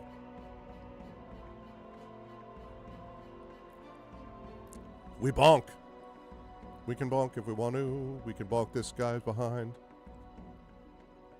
Well, the roll does hit a little better, but it does only 1 to 8 points of damage. The quarterstaff is a little worse to hit, but if it hits, we'll do double damage. So there's trade-offs, yeah. Again, neither one of these is a bad choice given that trade-off.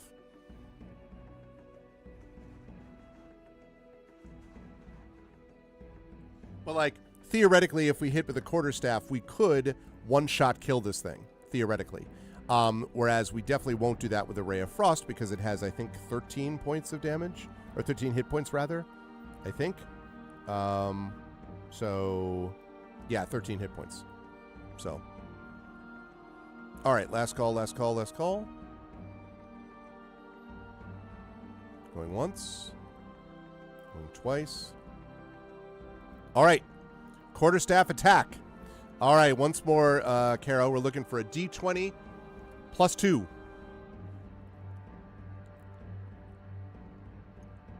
We can do it.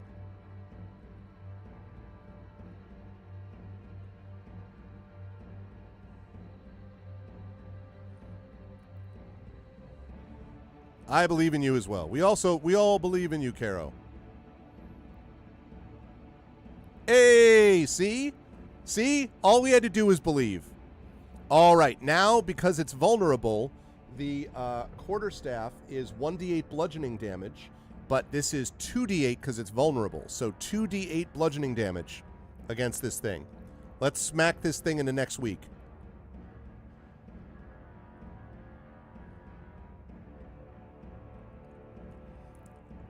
So 6 total damage, all right? So it is knocked down to 7 stamina.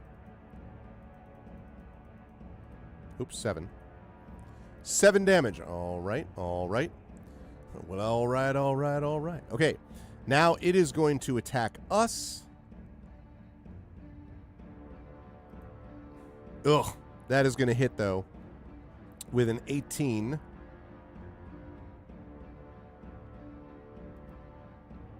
And it's going to do 3 points of damage to us with its fist.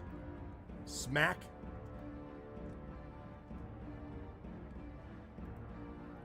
So we are now sitting at 13 hit points. It's always the second die, I know, right?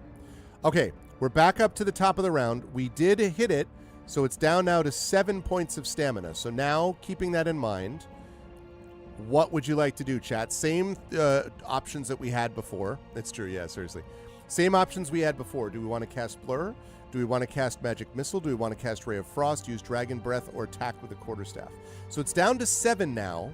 So, you know, I could see it going either way. Like, the bludgeoning vulnerability is, on the one hand, maybe not as necessary because it's down lower in hit points. However, it also makes it much more likely that if we hit it, we kill it this turn, because then all we would need to do is basically roll, you know, a 7 on 2 dice, and we have, it's a better than 50% chance that we would kill it this turn, if I'm understanding my statistics properly. Or are we Age or are we not? We bonk. I'm thinking about in the Shadow Cruise Community D&D, Yoi Gawain Lin's character, Peach, always it does the bonk.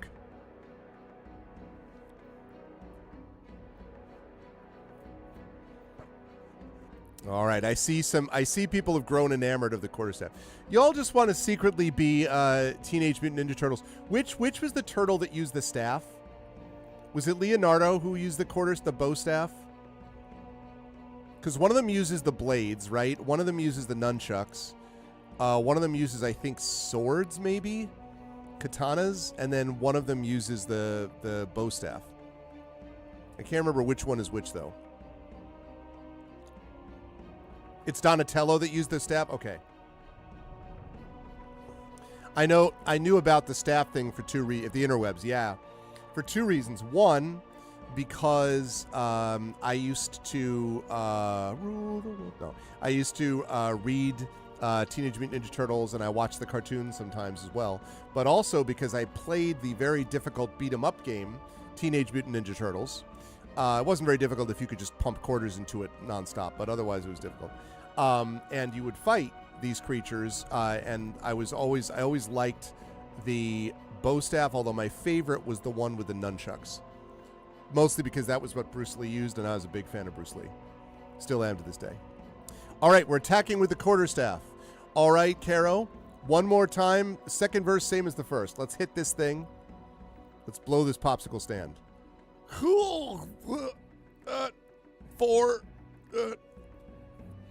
We hit ourselves in the face with the quarterstaff, I think is what actually happens. Okay. Leo is katanas. Sais Michelangelo's nunchucks. So the Sais, the SAIS, those are the like trident blades, right? No, Caro, no, you just hit last time. Why would you do that? You just hit it the last time. Okay. Right. It is going to roll. It's going to roll an 11, so it will miss us this time. So it's fine. No harm, no foul. No harm, no foul. All right. It missed us. So we are okay. Yeah, those are those. Okay, those are cool. Those were cool because you could move them one way or the other. You could I remember you could juggle the enemies using those, I guess they're called Sais.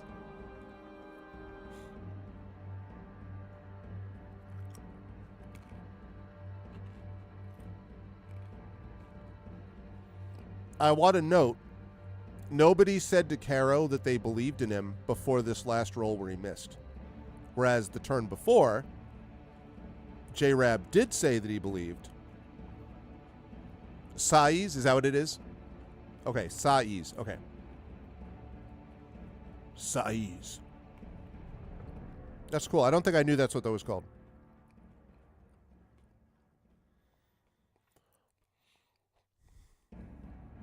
That is what led to John Mayer's favorite song, Say What You Need to Say.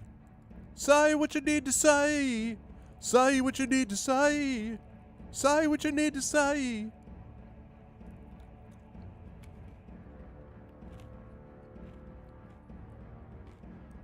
Famous song.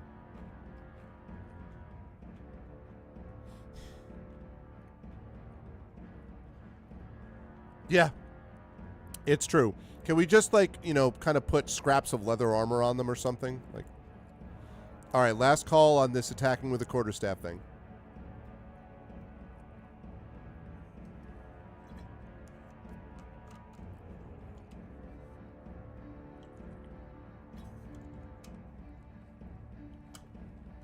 All right, going once. Going, excuse me, going twice. All right, we're going to attack with our quarterstaff. Now, everyone remember, how do we hit before Caro rolls? How do we make sure that Caro is going to hit? How do we do this? No, see? You rolled, no, see? You rolled before we believed in you, though. We rolled before we believed. Roll that again, Caro. Prince Justin had to, yeah. No. You have to roll again. You had to wait till we believe in you. Roll that again. I'm convinced this is true. You see what I'm saying? You see what I'm saying? You see?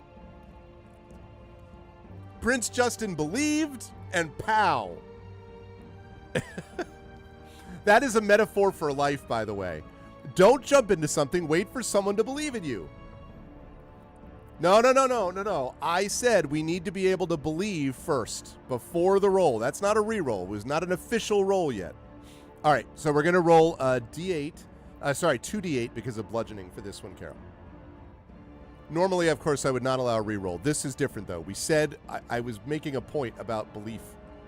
So I'm making an executive decision.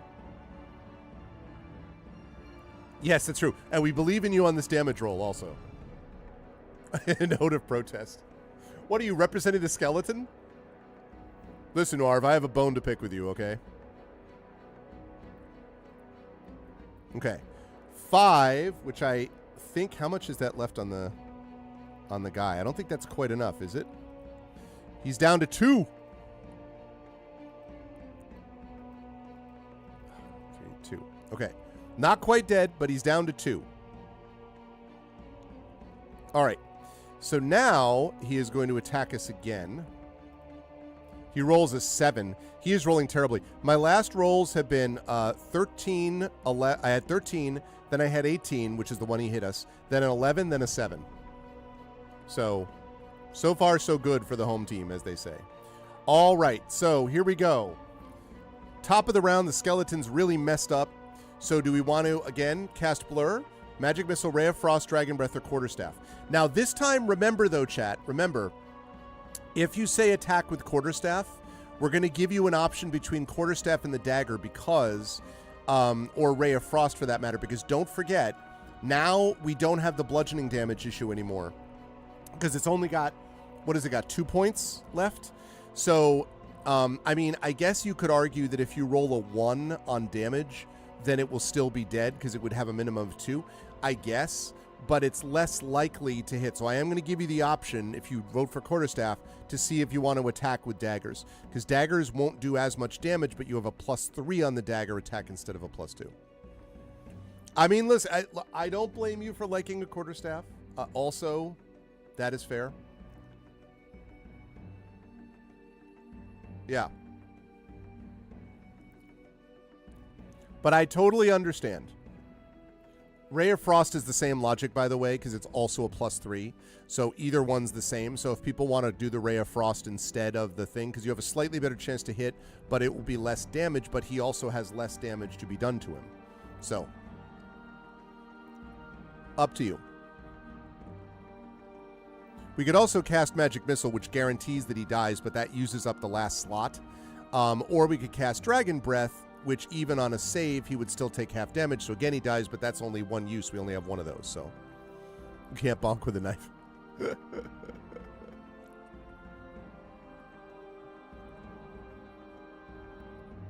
Cast Blur? Now? All right, we have Blur, we have Ray of Frost, we have Attack with Quarterstaff. There's a bucket of Quarterstaff. Bucket of Quarterstaff. Okay. All right, last call.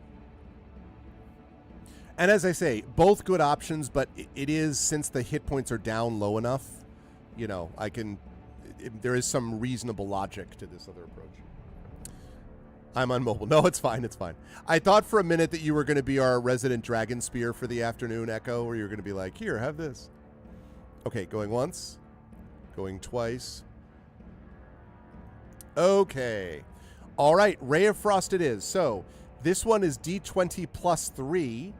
D20 plus 3, Caro. Wait, before you roll, though, chat, what do we do before Caro rolls?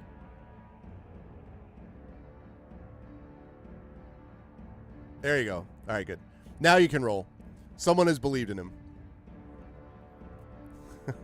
As much as Nisiana can believe. Ooh, yes. That is just enough.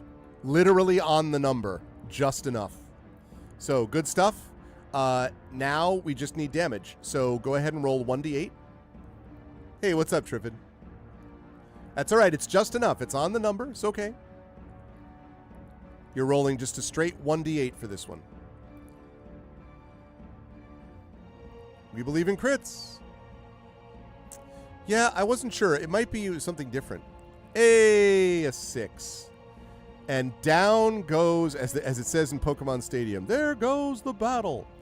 All right, the skeleton is destroyed. Well done. Well done. We did it. And let's end that and turn that Goblin's Cave back up. Okay, so it was a little bit dicey, almost literally dicey. But the good news is we got through it, and not only did we get through it, but now we have this full and open map. So let's take a look at this map for a second. So we have gotten the open map to the whole cave. So as I'm looking at this thing, obviously you don't see the numbers, but my guess is that Jack is probably going to be like here, right? Like you would think that Jack would be in like the farthest away spot. I don't know though, but at least we know where the map is. So we know that we've got like water, some kind of pool up here. We've got some kind of a weird bed thing and a campfire maybe up here. We've got crossroads here, some stream up here. We've got, I don't know what this is or what that is. It looks like debris. We've got some kind of pool down here. Not sure what the deal is with this. Then we've got this with the river to the north and whatever this kind of like forested, I don't know, this bush area. Maybe it's ash to the south. And then up here. So anyway, that's something to think about because we now know where we actually are. Okay. So we've done the thing. And so we are now in need of a light source, whether it is a torch, a lantern, dark vision, etc. So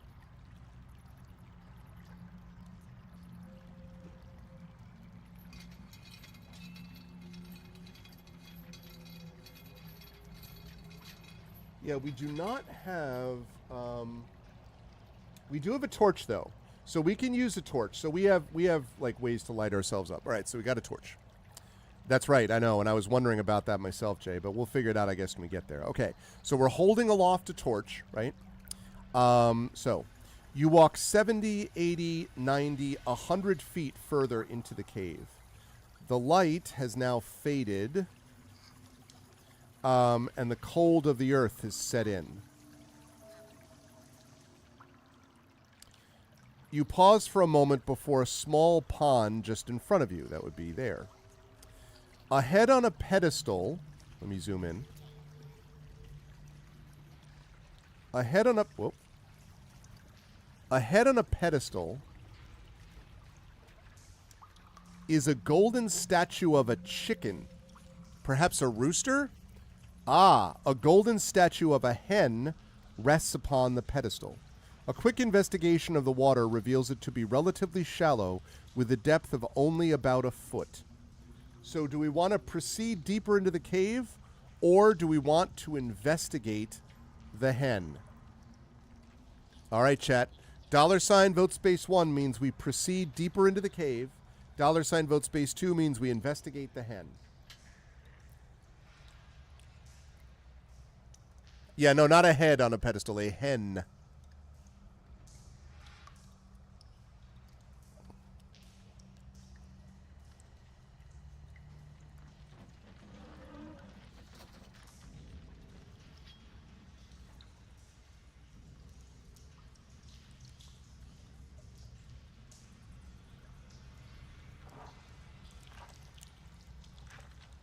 We're not chickening out. There might be loot. Well, you know, birds of a feather, right, Imaginary? There's no need for us to wing it. I mean, to ignore this creature might be foul, you know. But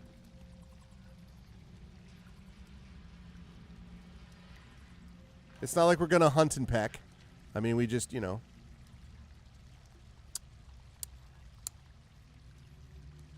I didn't mean to egg you on, but like good times. Praise the chicken. It would be funny if this is Jack. Like she's like, "Oh, I never said it was like a real human being. It was just Jack, my 25-year-old hen." Feathering his nest. Yeah. Exactly. All right. You wade through the water and approach the hen. And there's actually, chat, I think I have a picture of this. Just give me a second here. I have a picture of this hen.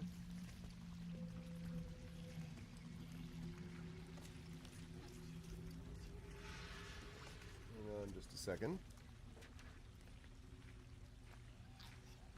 Right.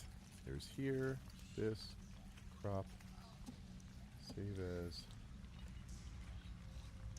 up, then into up the beanstalk. Okay. This is what you see, chat. Can you see what I see? Okay, here we go.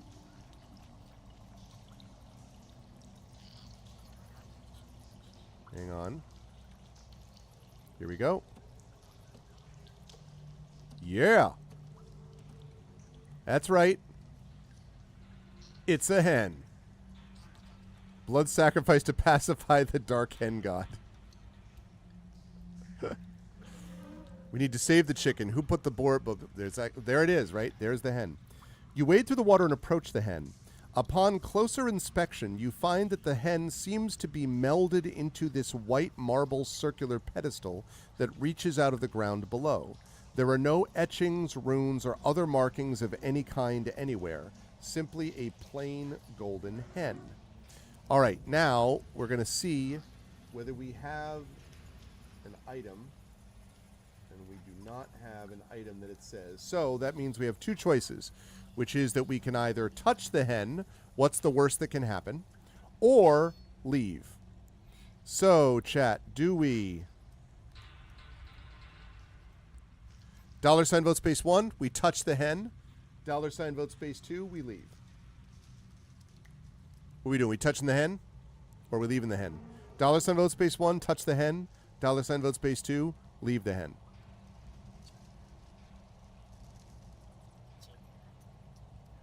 As we're henned in on every side. I wouldn't touch the hen.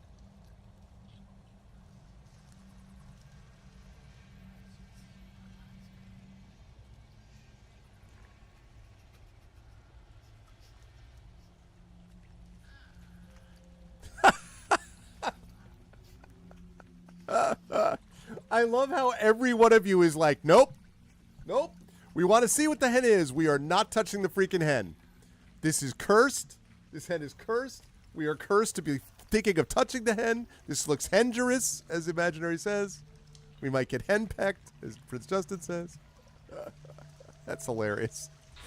You're all like, let's look at it. Hell no, we're not touching it. Or rather, hen no, we're not touching it. Oh, my God. It's so funny. Oh, man.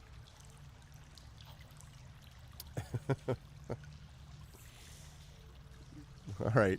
Going once. Going twice. Our parents raised us well. Exactly. You leave the super powerful hen, which would have given us all kinds of... No. All right. You leave it behind. No more hen for you. All right. Down we go. On to Area 3 of the map. Since that's all the only option is. Area 3. Okay. And remember, we do have a map now, which is good. The path is interrupted by a 4-way intersection. The path leads to the north. That's this way. Northeast. That's where we just came from. Southeast. That's down this way. And southwest. Now, the good news is because we have this map, we can actually see where we're going. So here's the map, chat. Based upon this, do we go... Hang on a second. I'm just going to put this into...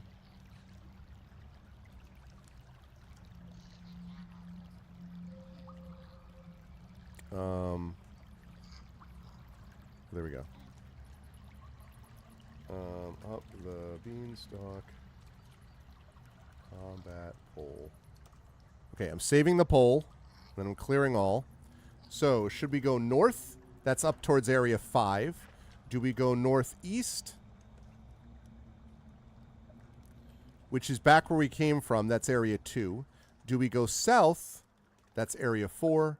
Or do we go southwest, which is an airline? No, which is area 10. So what do we think? So $ vote space 1 is north. That would bring us up to number 5. $ vote space 2 was northeast. That would bring us right back to where we just came from. $ vote space 3 is south. That would bring us to area. So south, I should say, south is directly south. You confuse me a little bit because the campfire is, if you want to see the campfire, that's direct south, Jay. So $ vote space 3 would be south if you want to go down there. And southwest, which is what Prince Justin put in, is towards area 10. So $ vote space 1 is towards number 5. $ vote space 2 is towards number 2. $ vote space 3 is towards number 4, directly south of us. And $ vote space 4 is southwest towards the number 10. So there we go.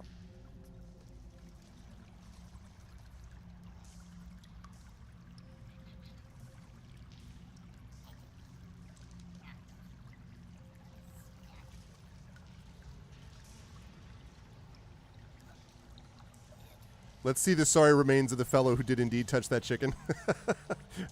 He's just sitting there with his finger out, like, and there's just attached to a feather, and he's like he's seen the face of hen.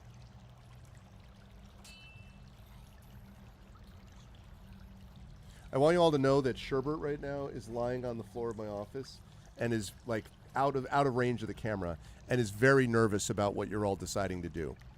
Like he's just. It may look like he's asleep and breathing calmly and enjoying himself in a nice nap, but, you know. No, Jay, we do not. We are not on the clock as far as I know. I don't know whether there'll be an internal one that pops up within this cave, but no. Oh, the tension in the cat is, yeah, I mean. Okay, so we're going to go south in accordance with chat. All right. You come across what is undoubtedly an abandoned campsite. It could have been Jack's.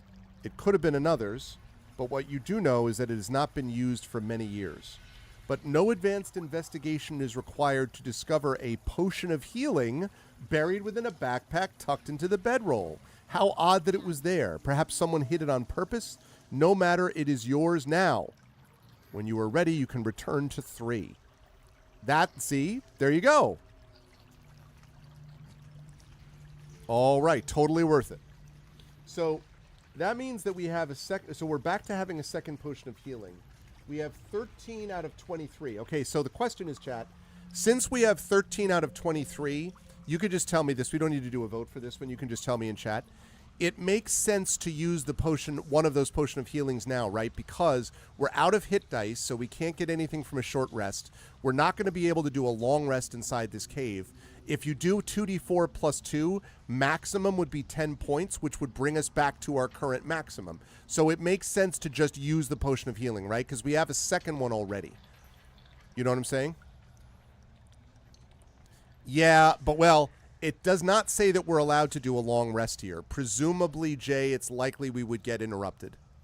Because, you know, it's not like we have anyone to hold watch. I mean, we guess we could go back and sit, you know, ask the hen nicely if it could guard us, but, you know.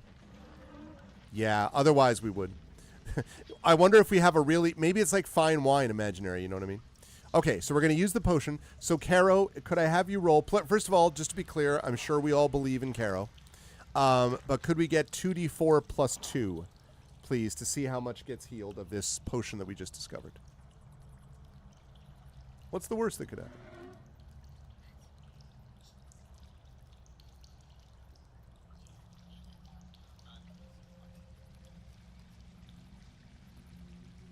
Okay, 7. This time it was the first die. All right, so 7 means that we are now up to 20. Which, to be clear,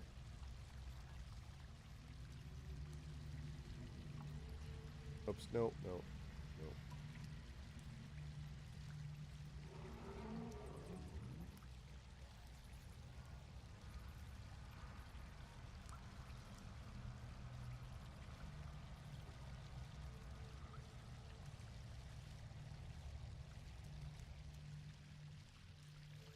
Hang No, no, no. Too much.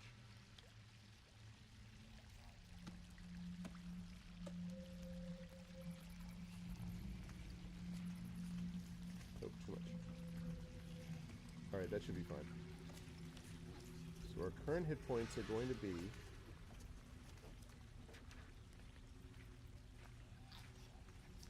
not 23, 20.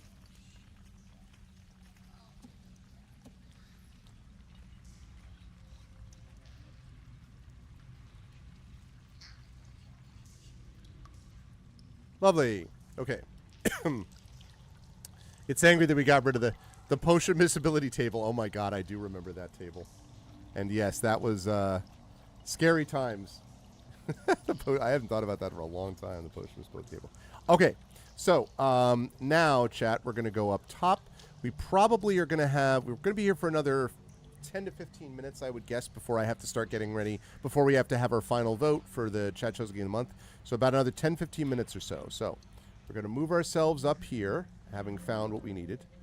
So now, chat, all we need are the decision between... We've already gone south, so we're going to clear that now. All right. So now the choices are $ vote space 1 means that we go north to area 5. $ vote space 2 means we go to the northeast. That's where we came from originally, though, with the hen. And $ vote space 3 means we go southwest towards number 10. So as you can see on your map, $ vote space 1 goes towards 5. $ vote space 2 goes towards 2.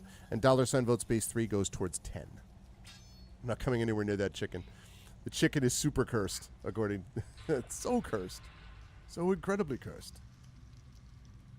It's so cool that we found a map here, which makes this a little bit easier for, like... And it's literally, it was just like, if you stick around, you get the map, but then you have to fight this skeleton. But I think it was worth it. I mean, well worth it, it feels like to me.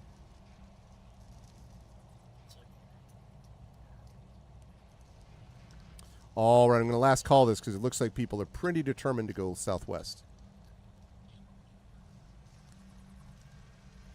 I want that tenor.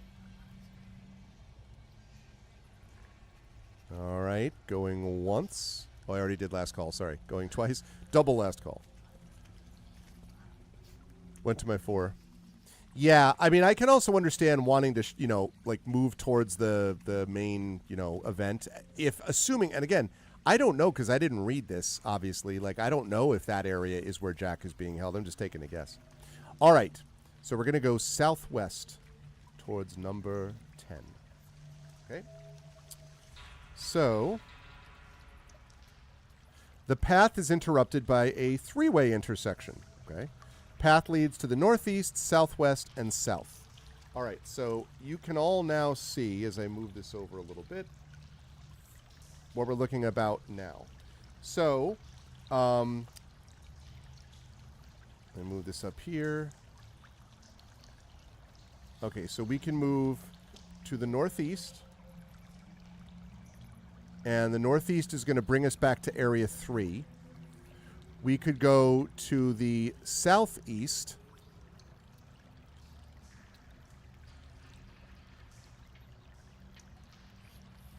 Really should say east, honestly. And that'll leave us to area 11. Or we could go west, which will lead us to area 12. So there are our choices. It's kind of, well, it's a 2-way, but if you count the original that you came from, so $ vote space 1 would be going back to area 3. $ vote space 2 would be going east to area 11. And $ vote space 3 would be going to west to area 12. Yeah. Because now we know all the spot. We don't want to miss anything, right? Now we're just like, but what if I miss loot? We know where they are.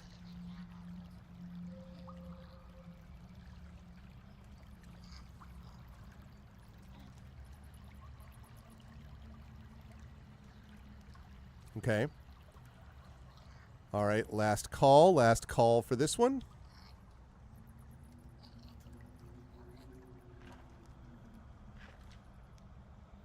Northeast to 3, east to 11, or west to 12. Okay. Not letting anything get behind us. I hear that. All right. So there we go. We are going to go east by the will of chat. So we go to number 11. Oh, what an exciting entry. Here's what 11 says. You come across a large pile of rubble blocking the path ahead. Seems to be a dead end. There is nothing of note in this chamber. Leave. Rubbish. Okay. All right, so there's nothing there. Great.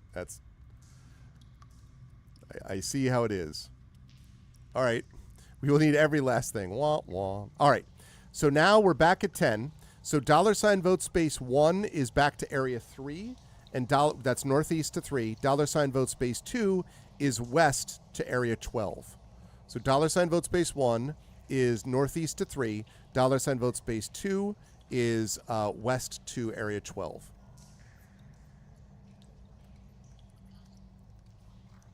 That's really funny. I was just like, oh, I'll see what it says. Oh, there's literally nothing there. Okay, well, that's...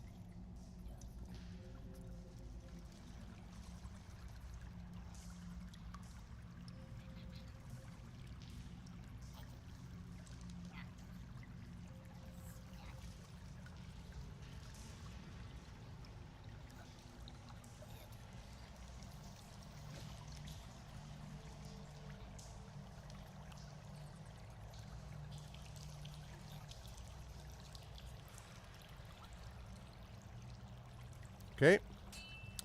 All right. I'm not even going to bother. I'm just going to last call this quickly because we're on board. Okay, so we're going west to area 12. Now, something interesting here, chat. If I zoom in a bit,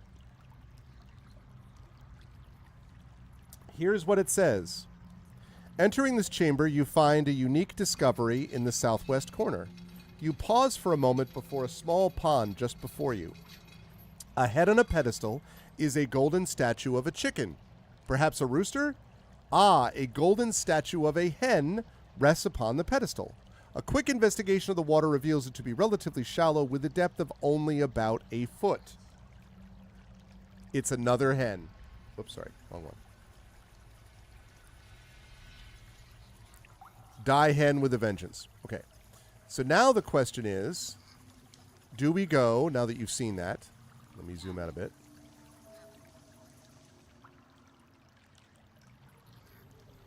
What? Oh, sorry. All right, so do we proceed north to Area 9? That's Area 9. Do we proceed east? That's back to Area 10. Or do we investigate the hen? We go back, we never return, we let Jack figure it out on his own. So there we go. And in answer to the question, if I zoom out entirely, it doesn't look like there's another hen in this map. There's one hen bottom left and there's one hen here.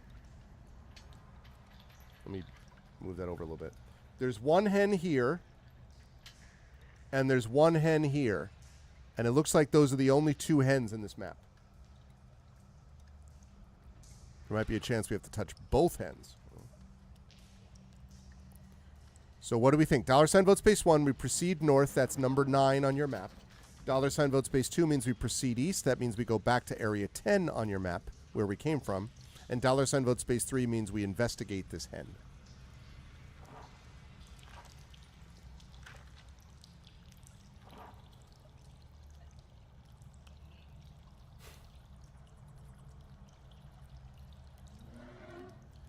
Touch the cursed hen god statue in the first place.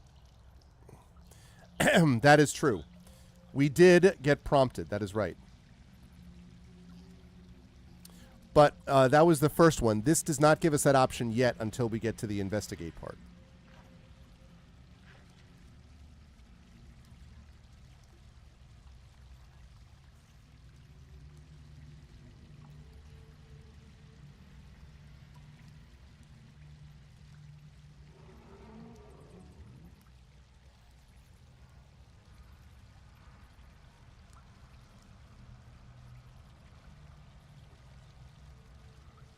Okay, I see we have some difference of opinion.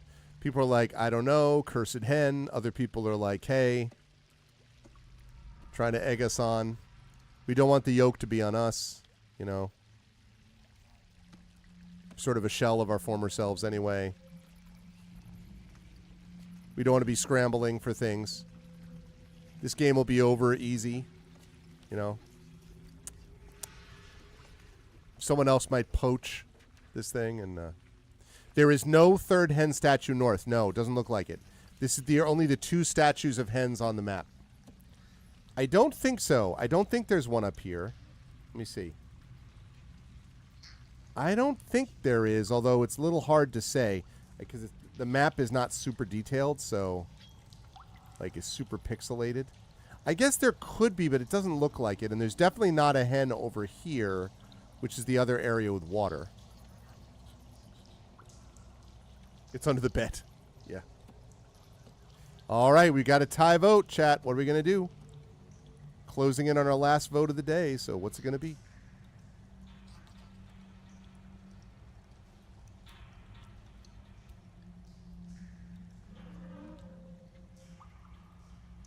All right, imaginary exponent. The vote is whether to go north towards number 9 from where we are in 12, Echo.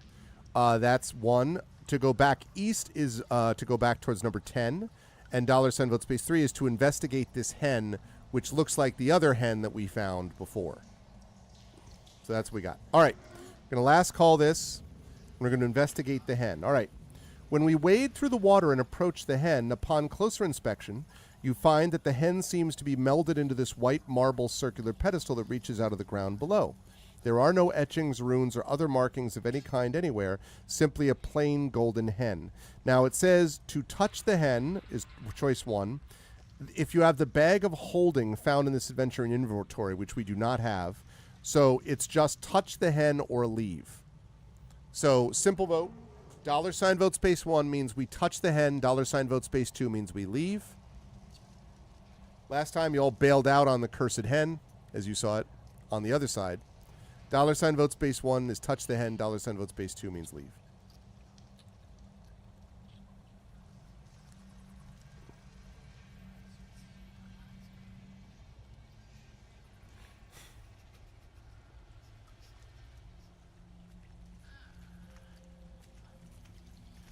Close vote, close vote. People are like, no.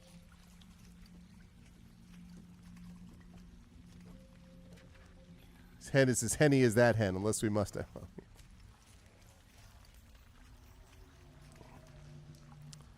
Okay, going once. Going twice. Okay, so we are going to leave the hen behind. We went here. We went back. And so now, this will probably be our last vote of the day here. The question is, chat, do we go north to number 9? That's $sign vote space 1. Or do we go east to number 10, which is where we came from? That's $sign vote space 2. So $sign vote space 1 is north to 9. $sign vote space 2 is east to 10. And we came from 10 originally. If you waded through water to get to one hen, is it a hen tie? That is potentially troubling. Which is why we're not touching it. We've seen enough hen tie to know where this is going, theoretically.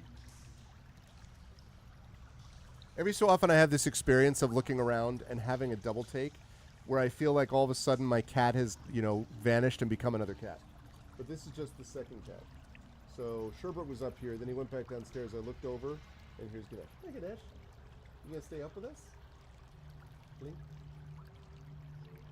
Yeah. There's no one up there. You like that cat tree? He's like, look, I'm just gonna groom myself over here. Hen nights, that's true. Okay. All right, we're gonna proceed north. Okay. So here we go. That was the last vote. Let's see what happens up here. North to 9. The ground rattles before you ever so softly. Perhaps you felt larger rumbles, but this one is certainly noticeable. An earthquake in the clouds? Absolutely not, you think to yourself as you swing around to find a miniature earth elemental rushing your position. Now, it says that there's an appendix with new monsters here, and I want to see if I can find that appendix because I really would love to know what exactly a, let's see, miniature earth elemental. Can burrow through non-magical unmarked earth and stone, can slam, but it's a miniature earth elemental, and it is resistant to bludgeoning, piercing, and slashing from non-magical attacks. It is immune to poison, and it cannot be exhausted, paralyzed, petrified, poisoned, or knocked unconscious. A miniature earth elemental. So it's a cute earth elemental. It's like a soupçon of an elemental, you know?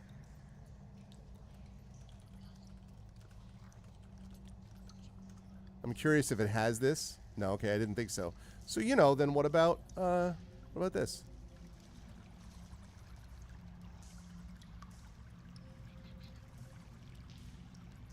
Rolled up with its tiny fists. Yeah, that wants to pummel us. I mean, it says slam, but that's a little ambitious, right? Okay, that's one.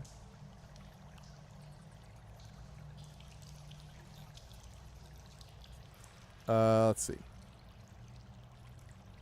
Perfect. Look at this. See, it's an earth elemental, but it's just... Hey, you! We can force it to be our pet. But we are not going to fight it today, chat. That is a good place for us to stop. We have made, not only do we make excellent progress, but what this means is that next session will be our last session of this game, one way or the other, because we made such good progress even in getting through here. So, okay, we found Leandra's guard dog. So save point is going to be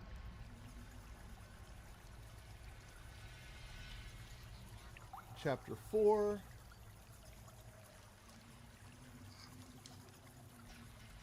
And we are in Area 9.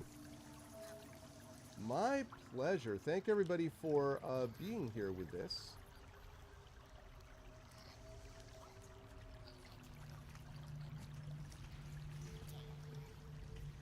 Chapter 4 and 9. We're going to save this. Hold on a second as it processes. PDF 24. Dragonspear gets credit for this because he was the one who told me about this thing. That this thing is much more useful than a regular Adobe PDF, and he's right, it is. There's all kinds of cool stuff. And all right. So good stuff, chat. Next time we play in a couple of months of this particular one, we will finish it up. And then we will be back to another D&D with viewers. That'll be in June. And then we will be back to another D&D with viewers in August. Okay, it's processed the job. That's great. And we're going to say March 24th, 2026. Great. Okay. Good stuff, all. This is PDF Creator. Highly recommend. Actually, PDF Toolbox, I think, is the actual name of it. PDF 24 Creator, that's the name. It has all kinds of things that it can do. The PDF Creator, actually, you can use... let's get rid of this. PDF Creator, you can merge PDFs together. You can edit them. You can compress them. You can convert something to a PDF or a PDF to something else. You can extract a single page from a PDF and a whole bunch of other things, and it's all open source, which is a lot better than everything that has ever been done by Adobe in the history of its creation. So, yeah. Not an online service. No, it is a program. It is an open source program. It is not an online website thing. Nope. So, okay. Now, last thing is, before I let you folks go, this one, folks, get your votes in because I'm going to be playing this next Tuesday. And this is going to be the game that we're doing, and the choices are between Kathy Rain 2 Soothsayer, Tactical Breach Wizards, and Tiny Bookshop. So as of right now, Tactical Breach Wizards is in the lead. Tiny Bookshop is in second. Kathy Rain 2 is in third. So get your votes in. And so, yeah. Yeah, that's true. But the PDF itself is not... because I always get nervous about the website converters because I always wonder if it's actually holding on to my data or, like scraping it for use of something else. You know what I mean, Big Boss? So that's why I think this one is a good one. And again, Dragon Spear was the one who suggested it. It was really great. Yeah, this one I really like. Again, it's not perfect, Caro, but for the most part, pretty successful. Oh, my goodness. Thank you, Dragon Spear. Speak of the devil. Speak of the dragon. 103 months. Dragon Spear has appeared just in time for me to praise him for suggesting what he suggested with this PDF creator. It's good stuff, man. You suggested the PDF tool. Yeah. And it really is good. I really like it. And it's made it easier when I want to adjust a PDF or like pull a page from it or combine it, because Adobe is just constantly getting in the way, or it's like, why don't you pay us $20 a month? And I'm like, why don't you get bent? Actually, because I'm not going to do that.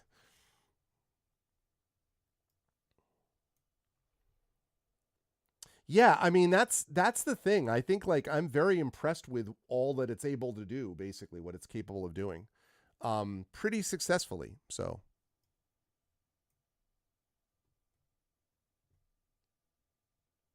oh, is that true? It's not a Oh, ISO is still proprietary. Okay. Y'all are way above my pay grade. I have no idea whether or not these things are proprietary. So I believe as a PDF reader, use Foxit. Ah. Well, the interesting thing, right, is that a lot of the browsers, I think like, Firefox can open PDFs. I know that Microsoft Edge can, although, again, no. But, yeah. So I was just thinking about that. Interesting. See, I didn't know about this. Foxit is Windows only. I use Windows, but if you mean it is not Linux available. But then, right, so then, but PDF Creator, I think, Dragonspear would know, handles all of these things. I don't even know if it's available on Mac or in Linux. You would think that an open source thing like PDF Creator, you would think would be available. Like you'd think they would make a Linux version, wouldn't you? Or a Mac version? Maybe not.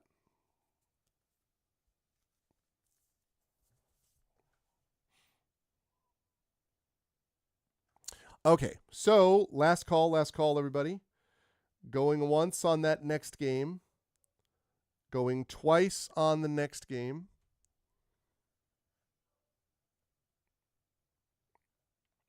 Oh, sorry. It's called PDF Gear. I'm sorry. I can never remember what it is. Because mine just says Open PDF 24. It says PDF 24 Toolbox. And then it has like organize, merge, compress, edit, convert to PDF, convert PDF to something else, protect it with a password, which is cool. You can unlock a PDF, split a PDF, rotate them, remove them, extract them, sort them, put them in a stew.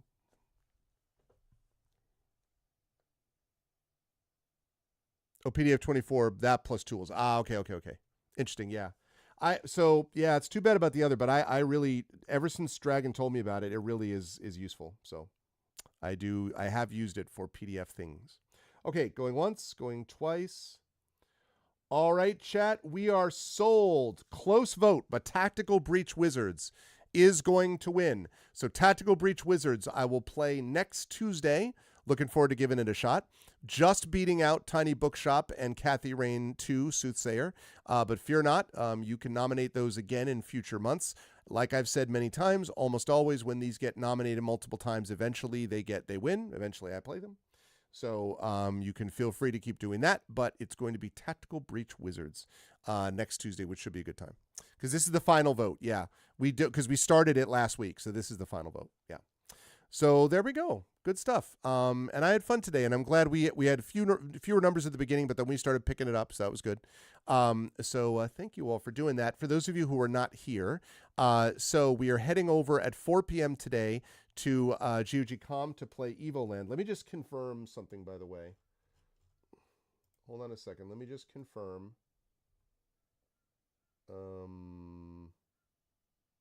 Okay, yeah. So it will definitely be Evoland 2. As we continue that game, I'm moving into the end game of that thing.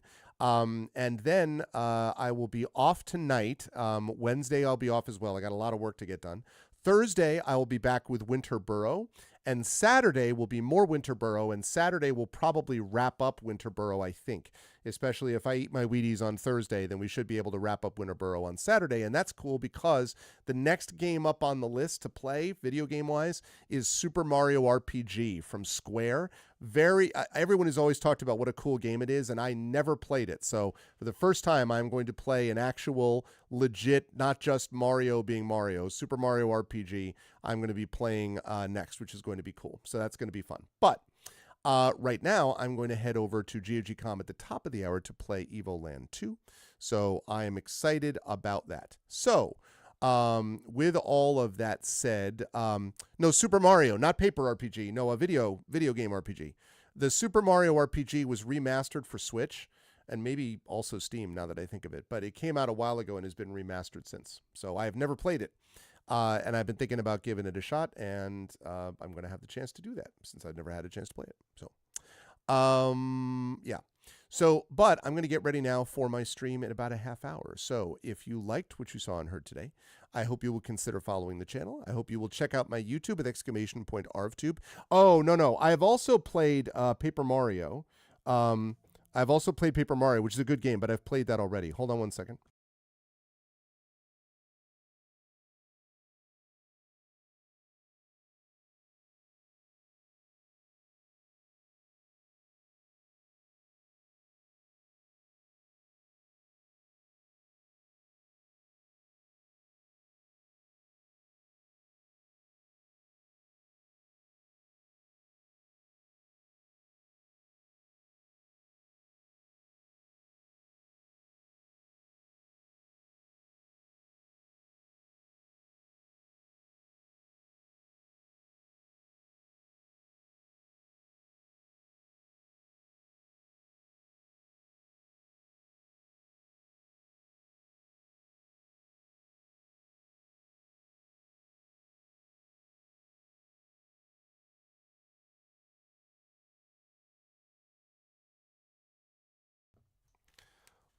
All right, chat, you're going to be the first to hear this, okay? Even my wife hasn't heard this yet. All right, you ready?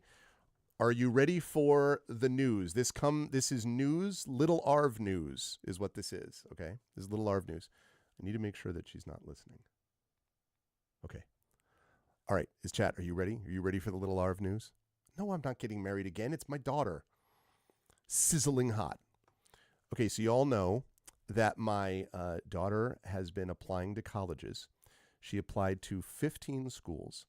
Thus far, she has gotten up to this point that I'm about to mention. She had gotten into 10 of them. She was waitlisted at one, Skidmore, and she was and she has been turned down at one, Williams. She just found out today, just now, that she has gotten into Smith College, which is where my wife went. My wife's alma mater. It's the best of the schools that she's gotten into. She still has to hear from Vassar and Yale, but she did just get into that. So Smith is a very good school. And I just have to say, the reason I'm being so quiet is I don't want my wife to know because my daughter wants to tell her.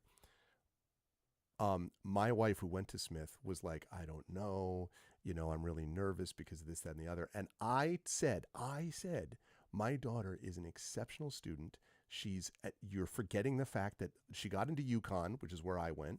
You're forgetting the fact that you went to Smith. That's got to count for something. My wife, she's a very good. She has a 3.98 now GPA. She's 9th in her class of about 350. She's an exceptional student. And I was like, you have to. And plus, You know my daughter, those of you who've been on this channel for a while. She's an incredible kid. She's the student poet laureate of Bridgeport and everything. So that means she got into Smith. Now, the only bad news about that, here's one little bit of bad news, which is that I only have one chance left, chat, to hold on to her. Because it means Smith is definitely where she would go. Because her top choices were basically Fairfield, which she got into, UConn, which she got into, Fordham, which she got into, Smith now, which she got into. The only choices above that are Vassar, and she's not going to go to Vassar over Smith because she likes Smith better, and frankly, I think they're both equal. But the only chance now, the one place she would go to over this is Yale, and she hasn't heard from Yale. That's my only chance. If she goes to Yale, she might stay home, and then we'll keep her. I'm obviously joking. I want her to go to where she's going to be happiest and where there's place. But I'm telling you all right now, I am going to struggle hardcore when she leaves. I am going to struggle hardcore because she's the light of my life and all that, right? And of course, she wanted to stay not far away. So she wasn't going to be like, she didn't want to go to the West Coast or, someplace else. Yeah. So that's going to be tough. But, at the same time, she's also like, she lives in a multi-generational household, actually. Like my mother-in-law, her grandmother lives with us. I could easily see a scenario where I end up, where we end up living in a multi-generational household with her down the line. She's not opposed to that at all. But she obviously has to make her own way, but it's going to be hard. I'm telling you right now, it's going to be hard.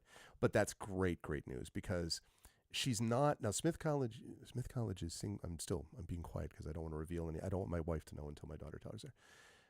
So Smith College is single sex and is women only, and my daughter doesn't love that. Like she was looking forward to more of the co-ed experience.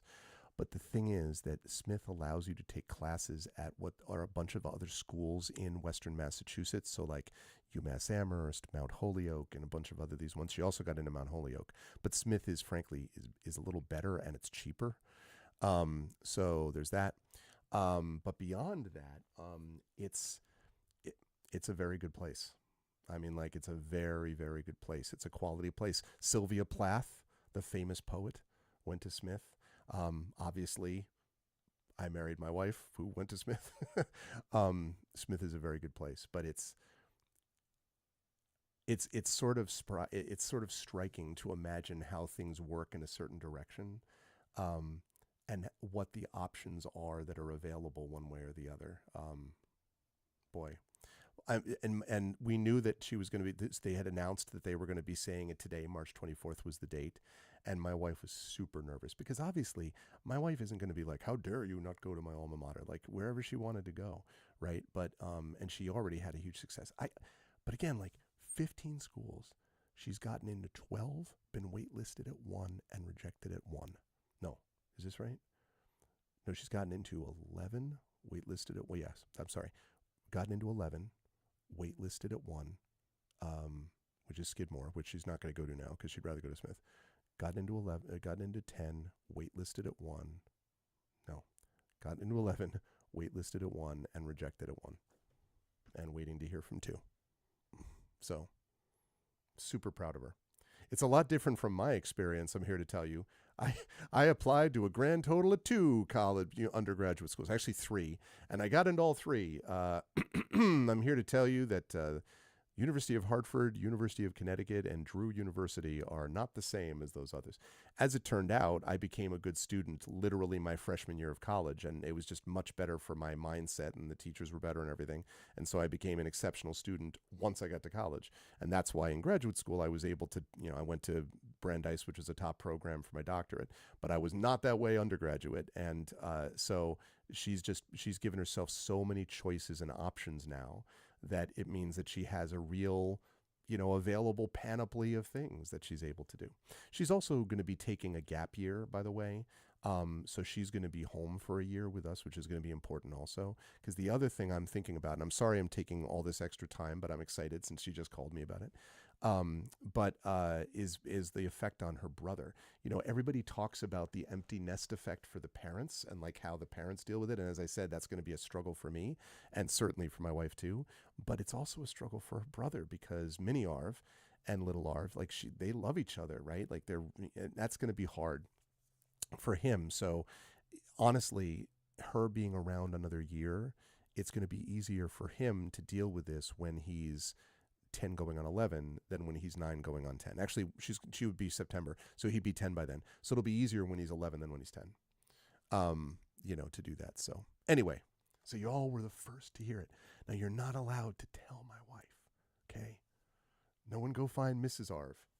There's a few of you who have met her in person, so none of you tell her. But I'm really proud of her, and the reason I'm so happy for her is I know she's going to be really happy about this too.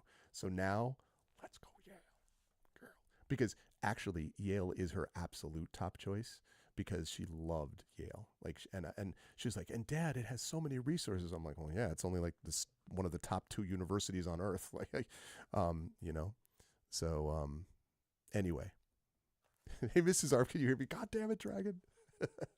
No, I'm really proud of her. And the good news also is that my brother lives up in Western Massachusetts, her uncle. And so that's, it's just another person in that general area. In fact, I played a show with my band at a place in Northampton, which is where Smith is. So, God damn it, Triffid. No, don't do that. but you're going to do it in Spanish. So you'd be like, oh no, I didn't say anything. Yo quiero. Like, it's just, God, flip. Oh man. I'm really happy for her though. That's great. That's great. Okay. I am so freaking smug about this because I knew that she was going to have an amazing college application experience because of her GPA, because of her extracurriculars like the Poet Laureate thing, and being in theater and doing like theater productions and everything else, and because of the kind of kid she is. Like, if you bring her into an interview, everyone's like, wow, what an incredible kid. I'm like, you're damn right, she's an incredible kid. And an adult now, by the way, because she's 18. Oh my God. But she'll always be my kid. You know the drill there. But I am extraordinarily smug about this because my wife is like, I don't know. I've dealt with a lot of people, and yeah, she's really smart, but it's such a difficult environment, difficult market, and like, and I was like, I'm telling you, she's gonna hit it out of the park. Well, so if you'll indulge me, chat. Just a little patting on the back there. Incidentally, in case anyone thinks I'm being serious, I'm not really being serious, but I am actually very happy that this and what the reason I knew that was going to work out is that as she started to get all these things, and she's gotten scholarships from every school she's gotten into, by the way, as she's been getting all these things, I just was like, I know application, admissions counselors, right? I know them at my own university. I've worked with and been to many different universities and schools in my time. And I know what they're looking for. And I'm like, if you're an admissions counselor and you sit down and you go, okay, here's this kid with a spectacular GPA and a school leader. She's in the National Honor Society. She's poet laureate, all these cool things. She's all of these things. And she also is that's the other thing. She's also a good writer. She's a good speaker. She's like, they're like, of course they're going to want her. The overwhelming majority are going to want her. Because she has all these things. The one thing is that her standardized test scores were fine, but not amazing. She didn't hit it out of the park on her SATs. But she was, again, she's just done a good job in making herself into someone that an admissions counselor would want to have represent and be part of the student body there. So I know, Jay. I started streaming when she was 4. Started streaming when she was 4 years old, and now she's 18, and we're talking colleges. Wild. Anyway, I'm sorry that I took all that extra time, chat, but that was very exciting. So she's such a great kid. She really is. Enough raving about my awesome kid, but I'm really happy for her. So when you see her here, then you can do that. I'm telling you, Dragon, right? Like, I was like, amazing. Thanks, imaginary. Well, yeah, the joke is that as a parent, I am officially allowed to brag about my child. Like, and she's like, Dad, are you going to brag about me? I'm like, yes, all the time. Actually, I'm going to brag about you. And then she was like, okay. She's like, I accept my fate. I'm like, yeah, you really should. So yeah, exactly, Jay. I mean, like, she and she does fine. By the way, she's done fine on sort of regular exams, but standardized things are their own thing. She does get a little anxious around them or whatever, but just I, I'm so proud of the way that she's been able to develop as a person. She's very emotionally sensitive. It hasn't always been easy for her, but she's just really worked on it and connected with people and wanted to connect with people into this, just wonderful experience. I'm, you know, I think that we've done a good job in raising her, but I think that she's done an even better job of becoming herself, if you see what I mean. That she's taken advantage of her opportunities without us having to continually prompt and go, hey, she's also done that. And we have never, ever emphasized grades, ever. We're never like, oh, well, why are you getting a B? Like, I got that crap. Like, my parents, were constantly asking me what was wrong with this grade, what was wrong with that grade. Why are you spitting on your gift? Mozart was never ashamed to sign his name to anything he wrote. Like, I got all these lectures. And what did it do? Well, eventually I became a good student. But in the meantime, it made me feel pretty shitty, quite frankly. And we were not going to do that. It's one thing to say you hold your kid to a high standard. It's another thing to be obsessed with what grades they're getting.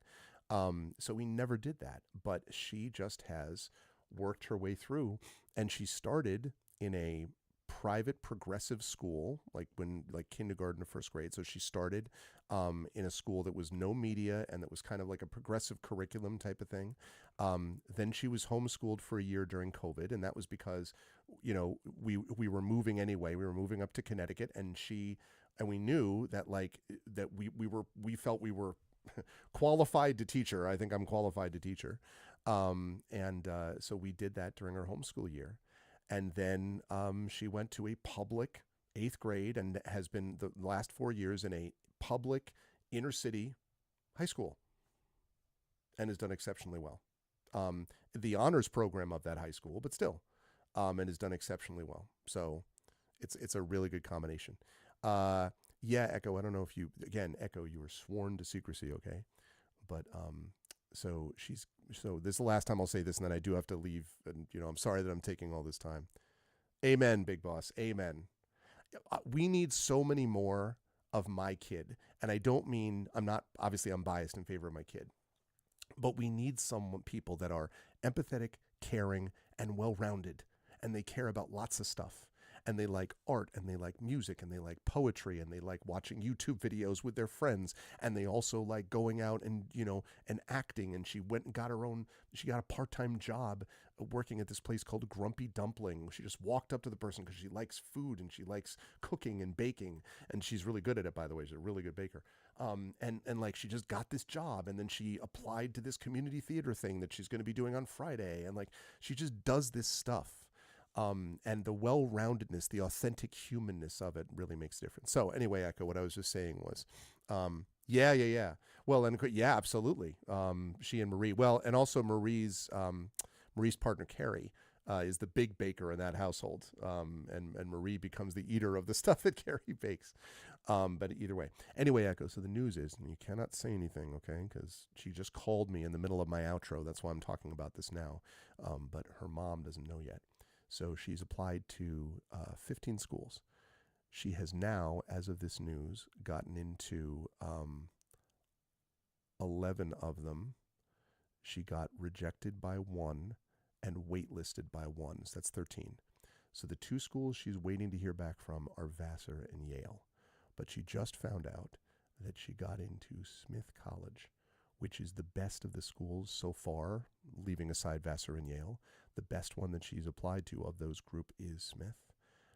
And Smith College is not only an exceptional school, it's also where my wife went. So my wife has been rather nervous because my daughter really liked it up there and really liked the environment up there. And so Smith is one of her top choices. Now, if she gets into Yale, she'll go to Yale, because Yale was even beyond that. But Yale is a real stretch. Like, Yale accepts almost nobody. But so she got in, and she's super, super excited because it really gives her. It gives her a really good choice to work with. I think it's likely now that she's going to go to Smith. And what I was saying was, my only chance to keep her in the house for longer is if she gets into Yale, because she does want to go to Yale above all. Like, that would be her top choice. So I am rooting hardcore for the Bulldogs. But no, I mean, honestly, like, even if it were Smith, it's not horrifically far away from us. And she's going to take a gap year anyway, so she'll be here for another year. And it would obviously be, most important of all, it's one that she'd be excited to be a part of and to explore and to be connected with. So it's really good news. Yeah. But I'm talking quietly because if my wife finds out that I already know, she will throttle me for the information. So, okay. All right. I got to go. I'm not going to be with the family. They're not here. My wife is working and my daughter's at school. But I am going to go get ready for GOG. So, thank you all so much. Much love to all of you wonderful people for being here. Thank you for putting up with all of that. You all know the stuff about YouTube, Discord, the Gray Shade. Please buy my books. Please do all that kind of stuff. And I have an announcement, by the way, 2 big announcements coming up, incidentally, separate from the channel, but related to the channel. One of them has to do with an event that Zach Clay and I are going to be involved in. Cannot wait to tell you more about that. Details coming soon. Super excited. It's going to be a big deal. And also big news coming on the publishing front, something relating to me that I also can't talk about yet. But oh my goodness, that is a big deal as well. So 2 big things coming up that I can't talk about yet. They're not finalized yet, but can't talk about them yet, but they're on the way. But most important today is all that with my daughter. Super cool. So thanks to everyone who made this an awesome stream tonight. Thank you to my wonderful mods, Dragon Spirit, Prince Justin, Triffany Mats. Thank you to J-Rab. Thank you so much to my Patreon supporters and subscribers. Thank you to Dragon, Prince Justin, Triffid, J-Rab, Nonstop, Echo, Imaginary Exponent. Thank you to my wonderful viewers. Thank you to Big Boss, to Jagtris, to Masvinade. Thank you to Mbatuku. Thank you to the Airmaster. Thank you to Valerian Gamer.